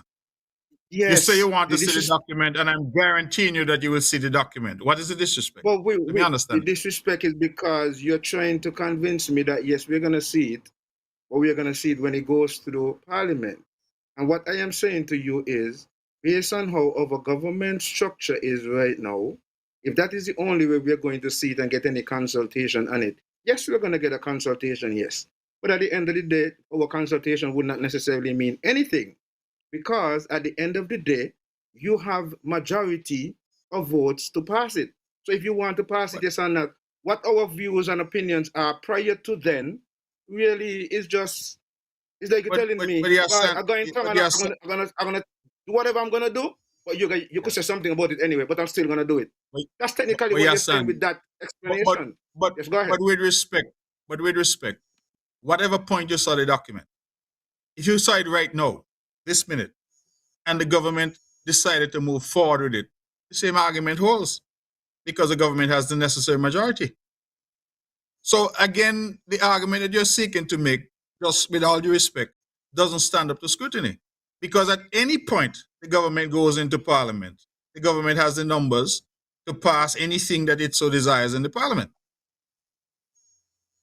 It does. You have moved the discussion now. No, you're seeking to move the discussion now from a question. Wait, listen to me. From a question of whether or not there'll be an opportunity for the public to see and comment, to now trying to determine how people are going to vote. You could get the document right now, Yahsonn. You can make all the comments you want on that document. And if tomorrow the government decides we're going in Parliament and we're going to pass it without a comma being changed, there's nothing that you can do about it. That is the system. That is a parliamentary system. Here you have a government that is saying that what we're going to do is make it available. Make it available have the opportunity for the public to render their opinions and have that impact the process, and you're saying that that is disrespectful. How is that disrespectful? Yes, that is disrespectful, Mr. Brantley, because we have a say. And based on what I know in terms of how our governance structure works, you are supposed to function based on the views and opinions of the masses.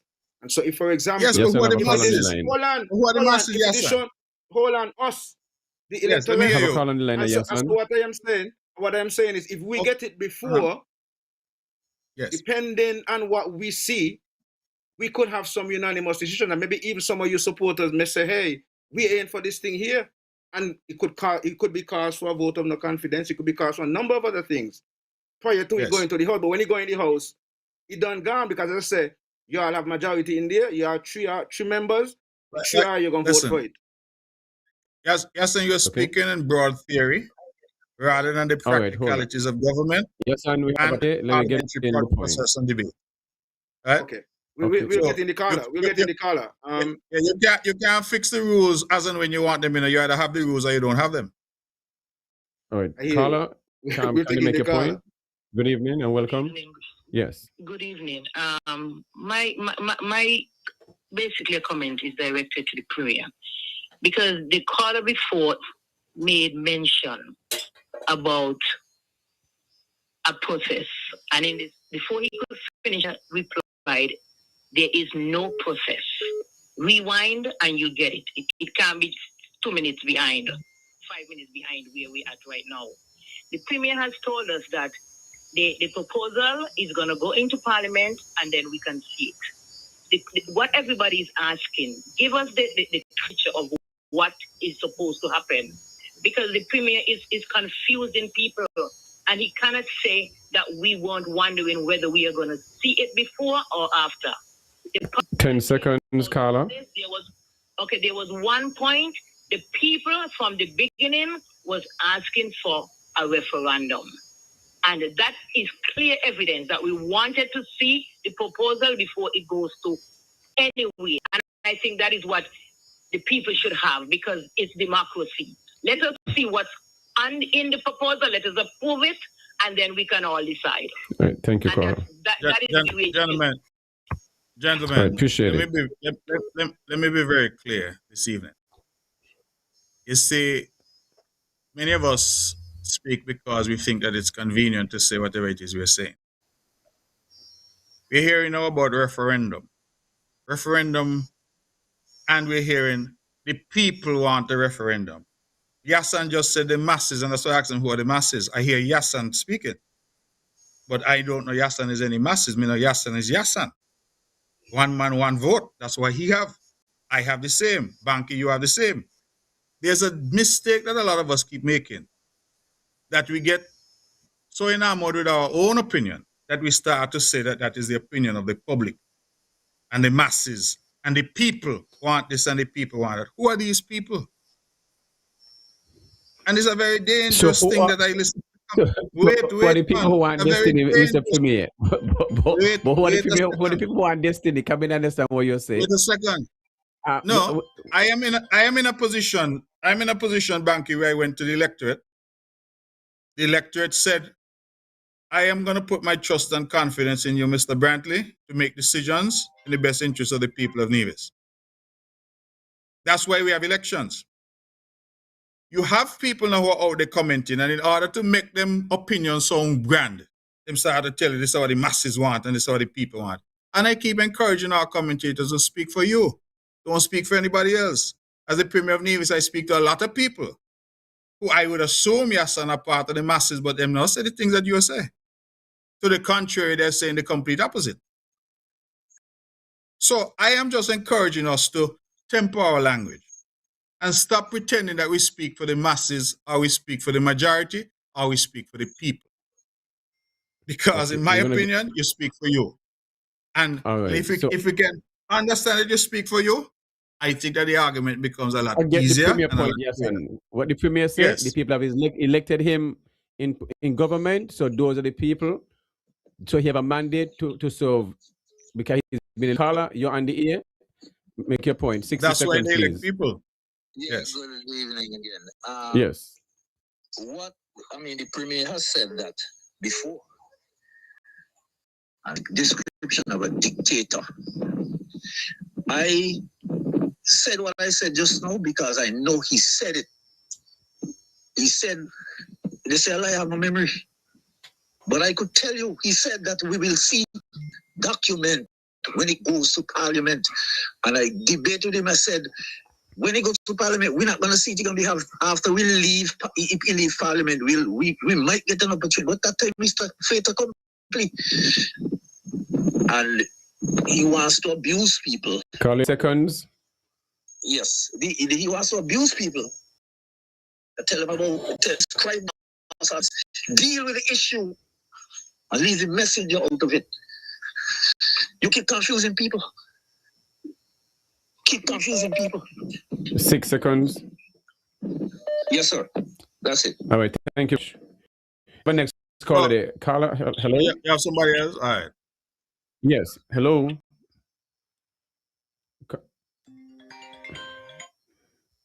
Caller, good, welcome. Hello, good evening. This is... Yes, caller, you have 60 seconds. 60 seconds, please. Yes. All right. Right, this is Livingston Williams, a.k.a. Stoneman.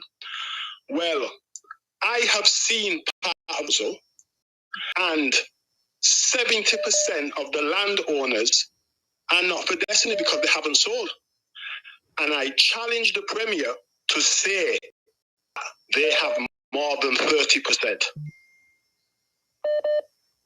of the land. That's it? Anything else?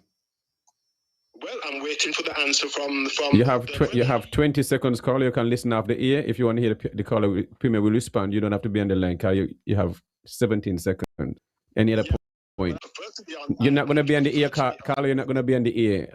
I wanted to just listen off the ear when he make his comment. It'll be easy, not a back and forth. You have 60 seconds. Use it wisely. 3 seconds.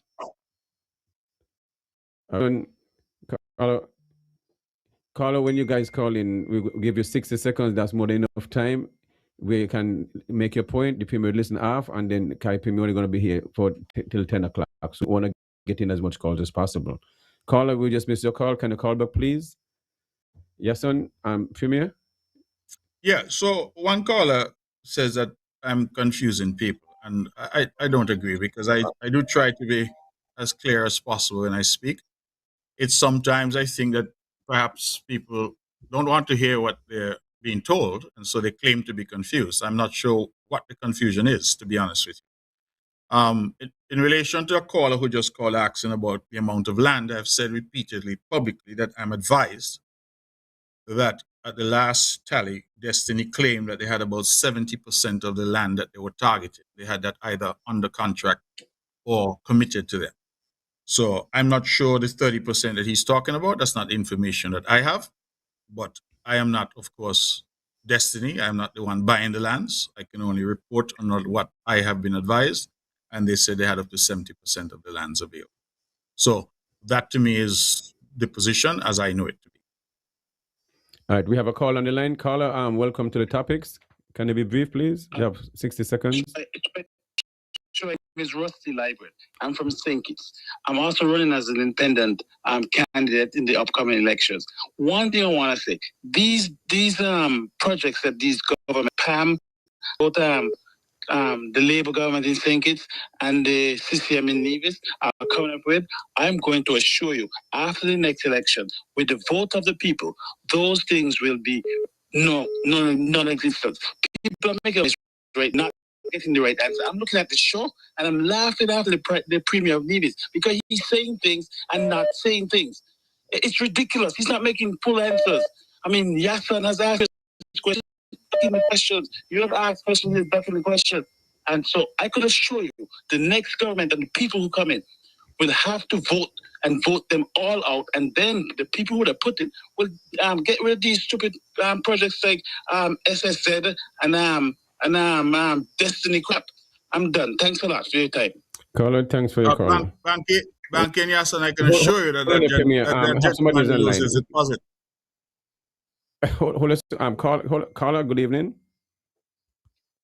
Hello, caller. Yeah, good evening. You can hear me, right? Yes, go ahead. 60 seconds, please. Yeah, quick question. What does this do to our young democracy when the people feel like they don't get a fair share, a fair shake with the Destiny Project? Where can I get some land for $5 a square foot? And is the Premier saying the only way to stop him with this Destiny Project is to vote him out of office? And that's it for me for the night. Thanks a lot. All right, caller, thank you very much. That was, The caller is asking where he can get land for $5 a square foot. yes. I'm not sure, but if he finds some, he should offer some to me as well, because I'd be delighted to buy some. I'm not sure what he's talking about for land at $5 a square foot.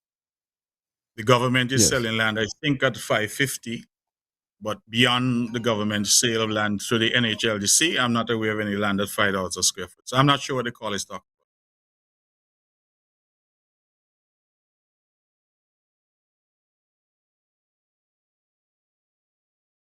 Have another caller, call? you're live. Go ahead.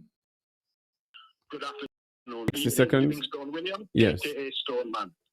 The Premier is trying to misdirect us again by putting the onus on Destiny.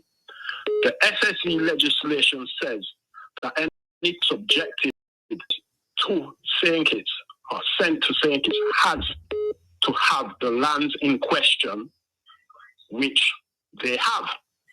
So I don't know how he can say he was advised. So he was sending things over without the information, without confirming that they had the lands. This is showing the blatant lie. Have a good night. All right, thank you, caller. Good night. Gentlemen, caller, good evening. Yeah. Yes, good evening. Let me ask the Premier 2 questions, please. 50 I will make a seconds. comment first. Mr. Premier, you said I don't know if it was a press conference or somewhere, you said that your wife was the person who was looking lands and either buying or selling to Destiny. Can you tell us if she's in that same position as of today? Can you tell us if there has been any has you picked up any sales on any lands over in the south recently? And has anybody pulled back each other? Can you tell us that? Thanks. I appreciate it, caller. Thank you very much. Okay. Those are two nice only calls, short and sweet. Yeah. I'm sorry. You want me to answer? You're going to take ahead, another caller. call. No, go ahead. Go ahead, Premier. Sorry Yeah, about the that. only aspect of that caller that I could answer is to say that my wife was hired by Destiny some time ago to contact owners of lands in the area to determine whether or not they'll be minded to sell their lands. Some have agreed to sell. Some have said they will not sell. Some have negotiated. And I believe that process is still ongoing. I'm not aware, I'm not in a position to tell you whether people have sold or dropped out because I'm not part of that process. But I can confirm that my wife is working on that project as a realtor. She was approached by them and she is assisting them in reaching out to potential sellers, to owners of lands, and trying to determine whether or not they're minded to sell. I think that was the position from day one, and that continues to be the position.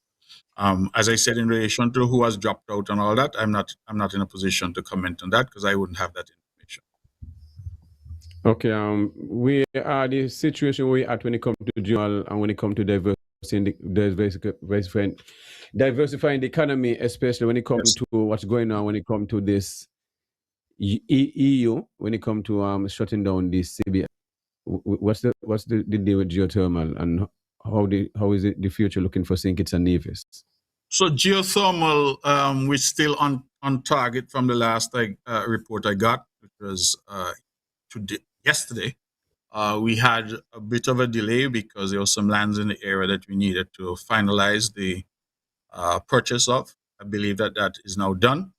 And so we are ready now to proceed insofar as the drillers are concerned. We anticipate that they will be moving on island fairly soon. And once the drill rig is here, we hope that drilling can commence. The initial date, the original date that they gave was in August.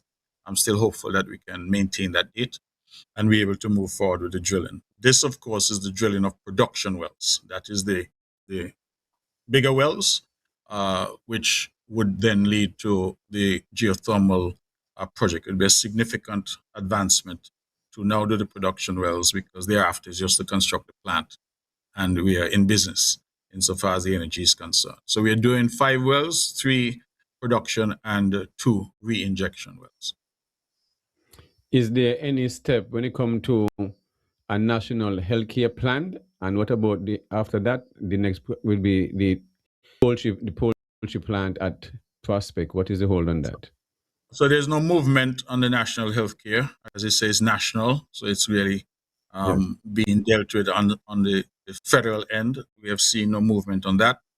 It is a matter that I'm concerned about, because I do believe that it is the answer to a lot of issues that we have in terms of the cost of healthcare. But we have no movement or no indication on that as yet. In relation to the poultry facility, that is a project that is being spearheaded by 2 members of the cabinet, Honorable Brand and Honorable Evelyn. The last report I had from them is that we had some delays with some materials coming in from Canada, but that those materials are now on island, and that we should be resuming, if it has not already resumed, because I think they would have told me that about 2 weeks ago. So it is my anticipation. I have not visited it myself in the last month, but it is my anticipation that the work there, if it has not yet restarted, should be restarted soon. All right, we have a call here. I'm going to take in the call right now. Caller, can you be brief? 60 seconds. Hi, Mr. Premier. I just wanted just a question. Caller, you're not clear. Can you speak into the phone clearly, please? Hi, good night, everyone. Good night. I just wanted to ask Premier, whether it is true that he has a piece of land right outside the proposed Destiny zone, and if so, why wasn't it included in the for sale as well? All right, thank you, caller. It's an odd question. Premier, If I have land and my land is not for sale, what do you mean? Why was it not included? I don't understand. It's my land.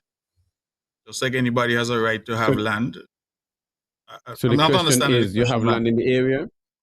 So do you have land within the area?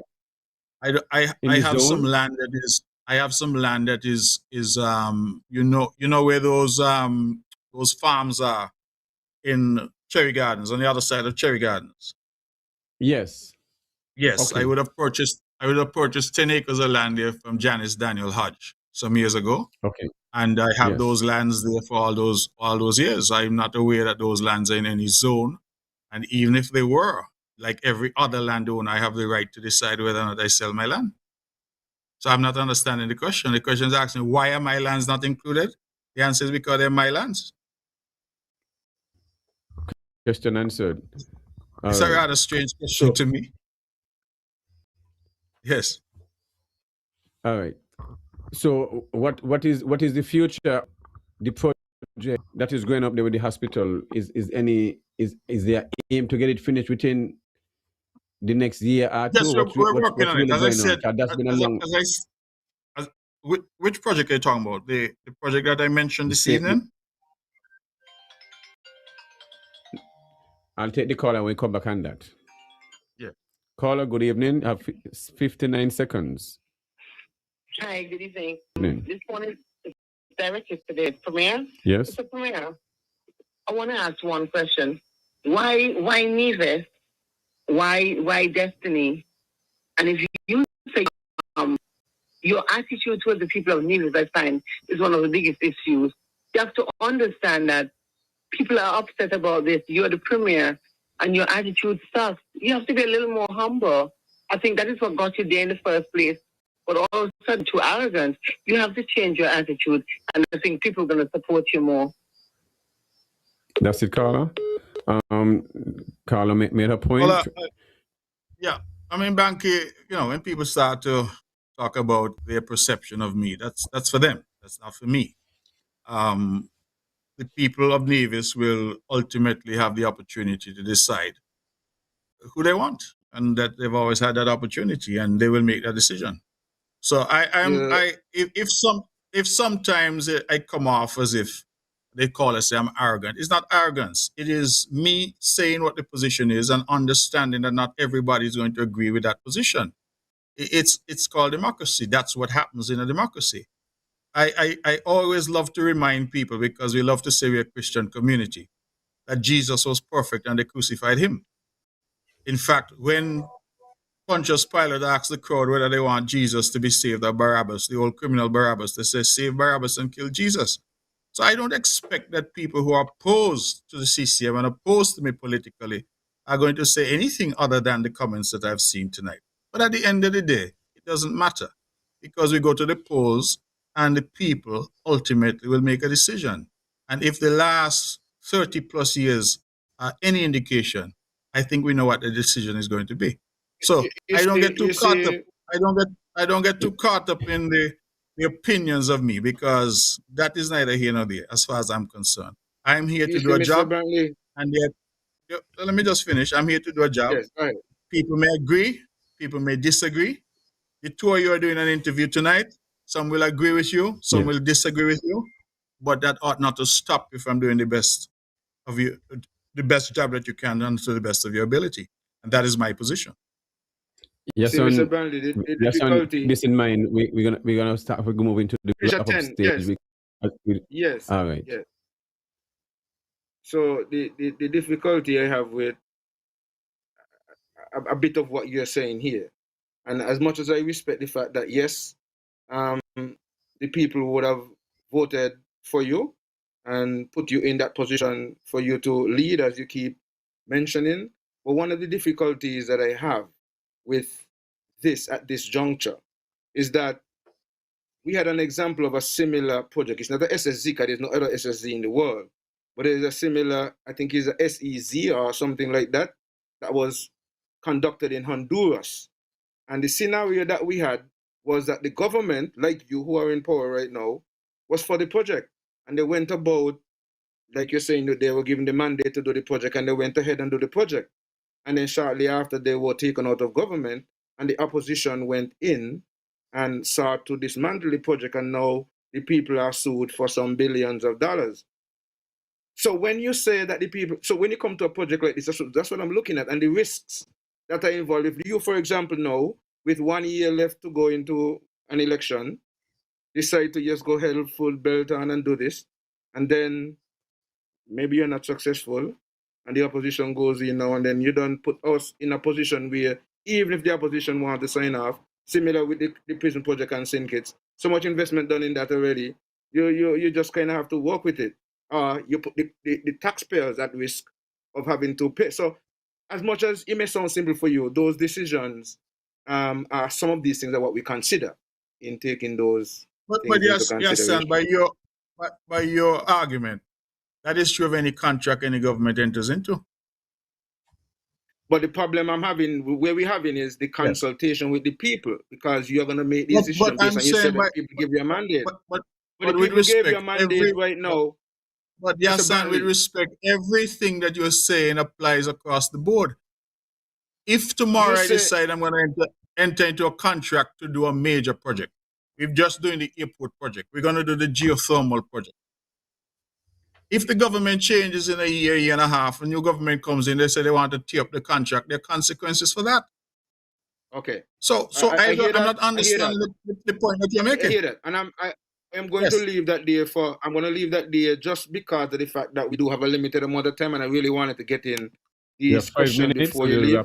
Yeah, because the cannabis side of things before you leave. There's a legal constitutional question that citizens continue to raise. In the Sankofa Maccabee versus the Commissioner of Police, Attorney General of St. Christopher Nevis case, Justice Ventos ruled in the Eastern Caribbean Supreme High Court in favor of the claimant in key constitutional issues, including protections relating to cannabis use and Rastafari religious rights. With that ruling in mind, have you met with the police high command to ensure that enforcement practices reflect the facts and constitutional principles highlighted by the court?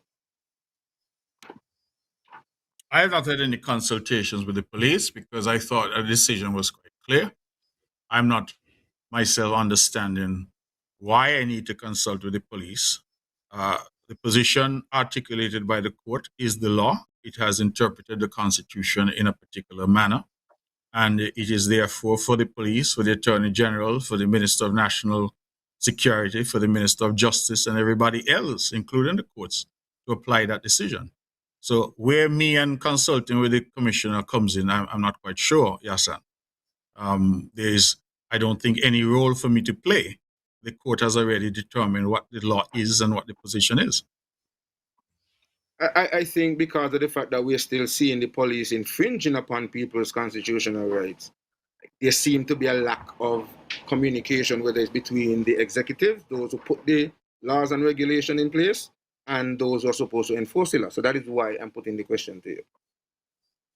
No, well, I hear let it. me put this out there also, Yahsonn. Let me put this out there also. Remember, the ecclesiastic, you must put this out there also too. The ecclesiastic office is functioning where if one want to have trees, they can go and get that license also. If one want to fall under the Tafari Act and get a free license, they can do that. So is the citizens themselves have to act upon these things. If you know your rights, stand on your ground, stand on the Sankofa case, because this information is there too, you know. So if the people are not going to be informed, because we keep asking this question over and over and over, and is functioning. So a lot of these things really not making no sense right now by these things because the office is functioning. So the citizens have to use that is there because since my situation, we have forced the break, we have the office to function. So these things is upon the citizens. Okay, we're going backwards by I asking this hear question. you. I hear you, and your response is debatable, but I'm not going to get into that right now. I'm just going to follow up a little question here because we have a limited amount of time. Wait, no. One more question before we wrap up. Just a follow up on the cannabis. No, just a follow up. What efforts have your government made to move cannabis policy forward in Nevis, especially on matters that may not require federal consultation or approval? Since some measures may already be available through existing frameworks, what is being done locally to advance reform, reduce confusion, and ensure the law is applied fairly? Bankie, as much as the citizens have a responsibility, those who we elect and those who put the laws and regulations in place also have a responsibility. Just like the Premier said, he's the PRO for the government and he has a responsibility to talk about the Destiny Project. He has a responsibility to bring these issues to the public and clarify these things as well. The office is not functioning. Yes, The office was not office has its role to play, and the executive has a role to play as well, Bankie. There's things out there. The office Anyway, is functioning. Mr. Premier, you're going to respond? Well, you're asking what but you cannot my government was put in place. That the office is never been functioned. Yeah, we hear that. No, you can't shut it off like that because it was never this. This all came apart because of the community who supported the march and supported my arrest and Jama arrest and Nobi arrest. So this is why everything come together because the office was not functioning. And I said, I hear that, Bankie. The reason I'm saying that is because we have a limited amount of time. The Premier said he's leaving at 10 o'clock, so I was just trying to get him to get a response. So, Mr. Premier? So all I'm saying is that you asked, what is my government doing in relation to cannabis? Since the last time we spoke, we have not taken any actions one way or the other. I have stated my views quite clearly. Why? Because, frankly, we've been busy with a lot of other things. This has just not been on our agenda in the last month and a half since I was here. I'm not saying it's not a priority, but we have a lot of things that are happening in Yahsonn. I know if ganja is for you the issue, it's not for me. We have other things that impact us. We're trying to deliver healthcare, we're trying to deliver roads, we're trying to ensure that this water crisis that this country is facing doesn't affect you and I. We have a lot of things that are happening, right? We're facing economic headwinds. We're trying to diversify the economy. So please forgive me if in the last 6 weeks I can say we have not moved on anything in relation to cannabis. We have some ideas, but the truth is that in the last 6 weeks we haven't done anything about it. So that is the honest response to you on that. Now, you're raising a host of issues, and I think that perhaps you keep talking about the executive, and you're right, the executive has its role to play. But on this particular issue, a lot of the questions you're raising are really not questions for me as the Premier of Nevis, because the framework that you described doesn't exist on the island of Nevis for me to advance an industry on my own on the island of Nevis because of the implications nationally in terms of the law and in terms of what we're doing. So these questions are important questions. actually, in me, you have a supporter on this issue. I have said publicly that, in my opinion, what we need to do is to legalize marijuana, regulate it, and tax it. That is how I would approach it. But my view is not necessarily the common view, but I've been very clear that that is my view. So you're coming at me in a little adversarial way when I'm actually a supporter of yours in relation to this particular issue. You're not going to get me to support you on any other issue. But on this one, I think you and I are on the same page. Okay.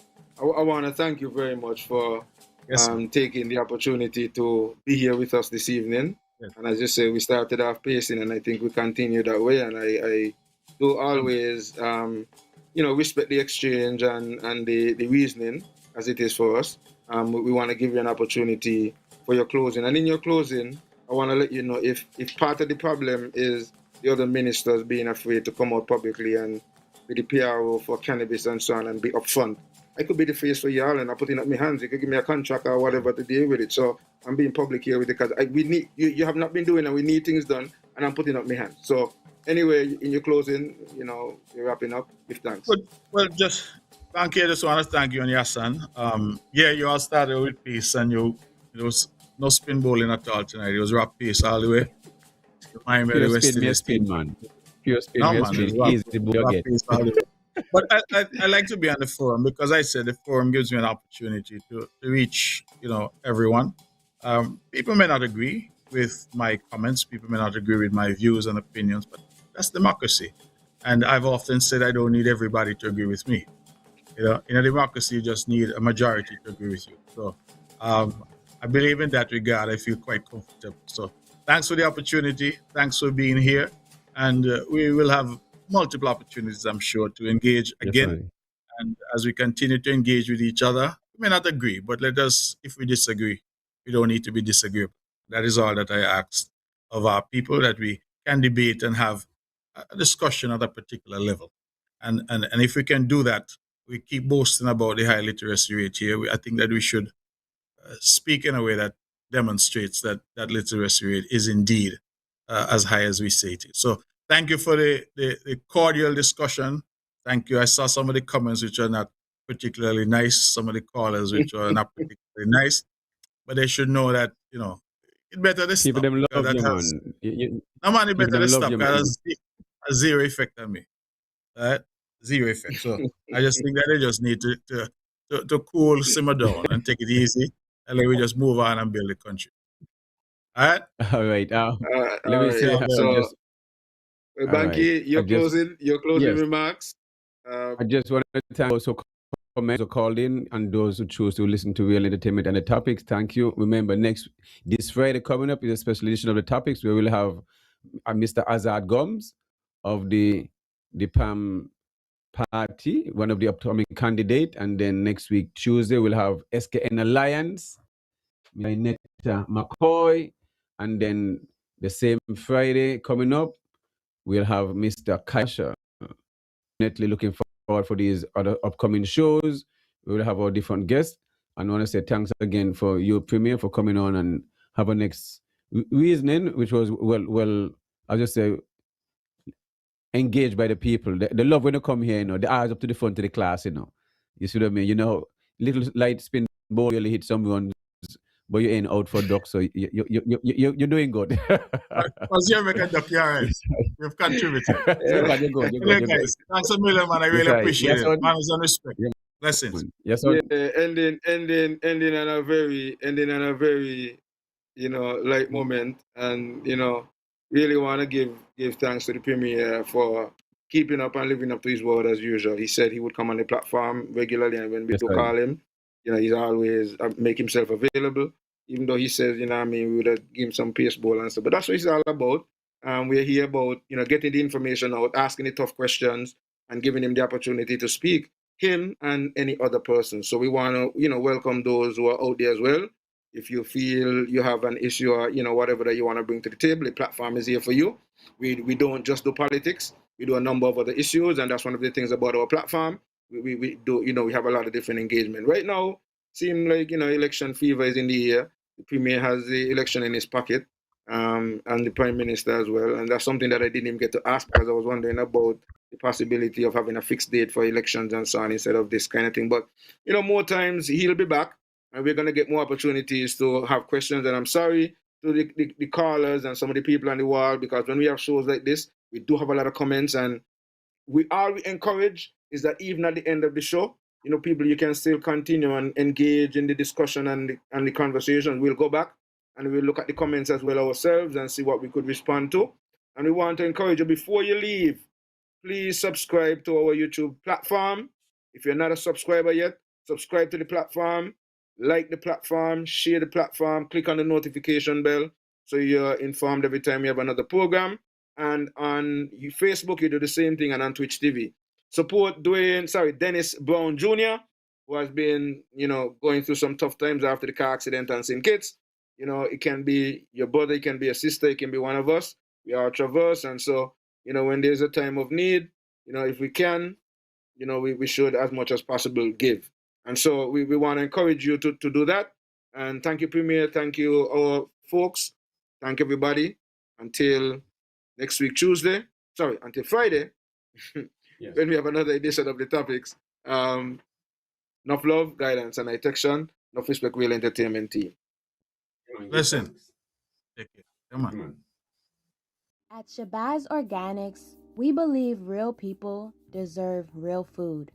So we're bringing you to Mansa's Last Stop, a farm where food barriers are removed and legacy is sustained.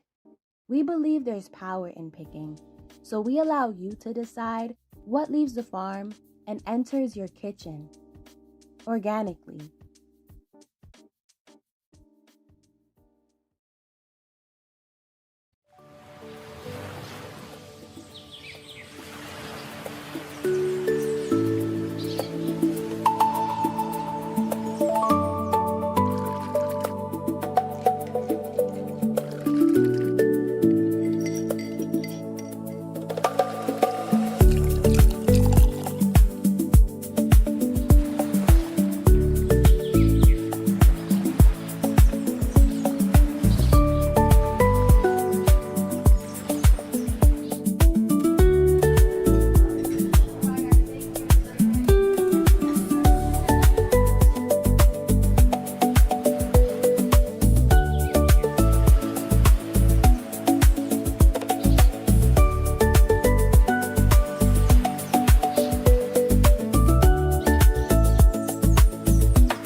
When comfort, class, and reliability matter, choose the ride that delivers more. Imperial Rides Transportation Services, where every journey is treated like royalty. From airport transfers, private events, shopping trips, island tours, and executive travel, Imperial Rides moves you in style, clean, comfortable, on time, every time. Book your premium taxi or tour service today. Call or WhatsApp 869-665-8459 or email elandflavas@gmail.com. Imperial Rides Transportation Services. Your journey, our priority.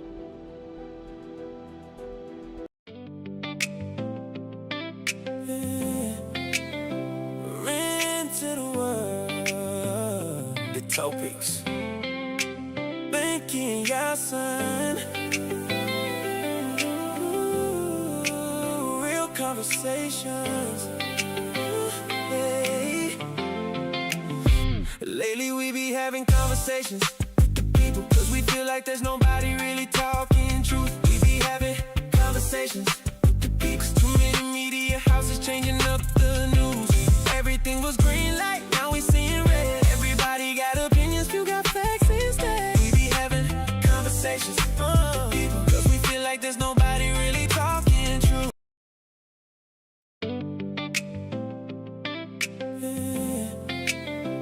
Into the world, Topiks, Bankie and Yahsonn. Real conversations. Hey. Lately we be having conversations with the people, cause we feel like there's nobody really talking truth. We be having conversations with the people, cause too many media houses changing up the news. Everything was green light, now we seeing red. Everybody got opinions, few got facts instead. We be having conversations with the people, cause we feel like there's nobody really talking truth. Tuesday night and everybody tuned in live. Bankie and Yahsonn bringing reasoning every time. Talking politics and the things affecting lives. Breaking down the stories they be trying to hide. Used to trust the system, now the trust gone. Everybody talking loud, but the facts wrong. People tired of the fake and the gimmicks too, so they coming to the topics for a clearer view. Got the whole Caribbean locked on the station. Real entertainment network, building conversations. No script vibes, not staged for the camera. Just real people talking straight with stamina. Maybe we be having conversations, cause we feel like there's nobody really talking truth. We be having conversations, cause too many media houses changing up the news. Everything was green light, now we seeing red. Everybody got opinions, you got facts instead. We be having conversations, cause we feel like there's nobody really talking truth. Sometimes Fridays got a special live session. Big topics got the whole place stressing. Agriculture, crime, economy discussion. Every episode spark another conversation, and the comments start flying when the live start. Everybody got a view from the heart. Some agree and some disagree too, but at least the topics bringing real views. No pretending when the mic turn on. Yeah, I send reasoning while Bankie stays strong. People checking in from overseas too, cause authentic conversation hard to come through.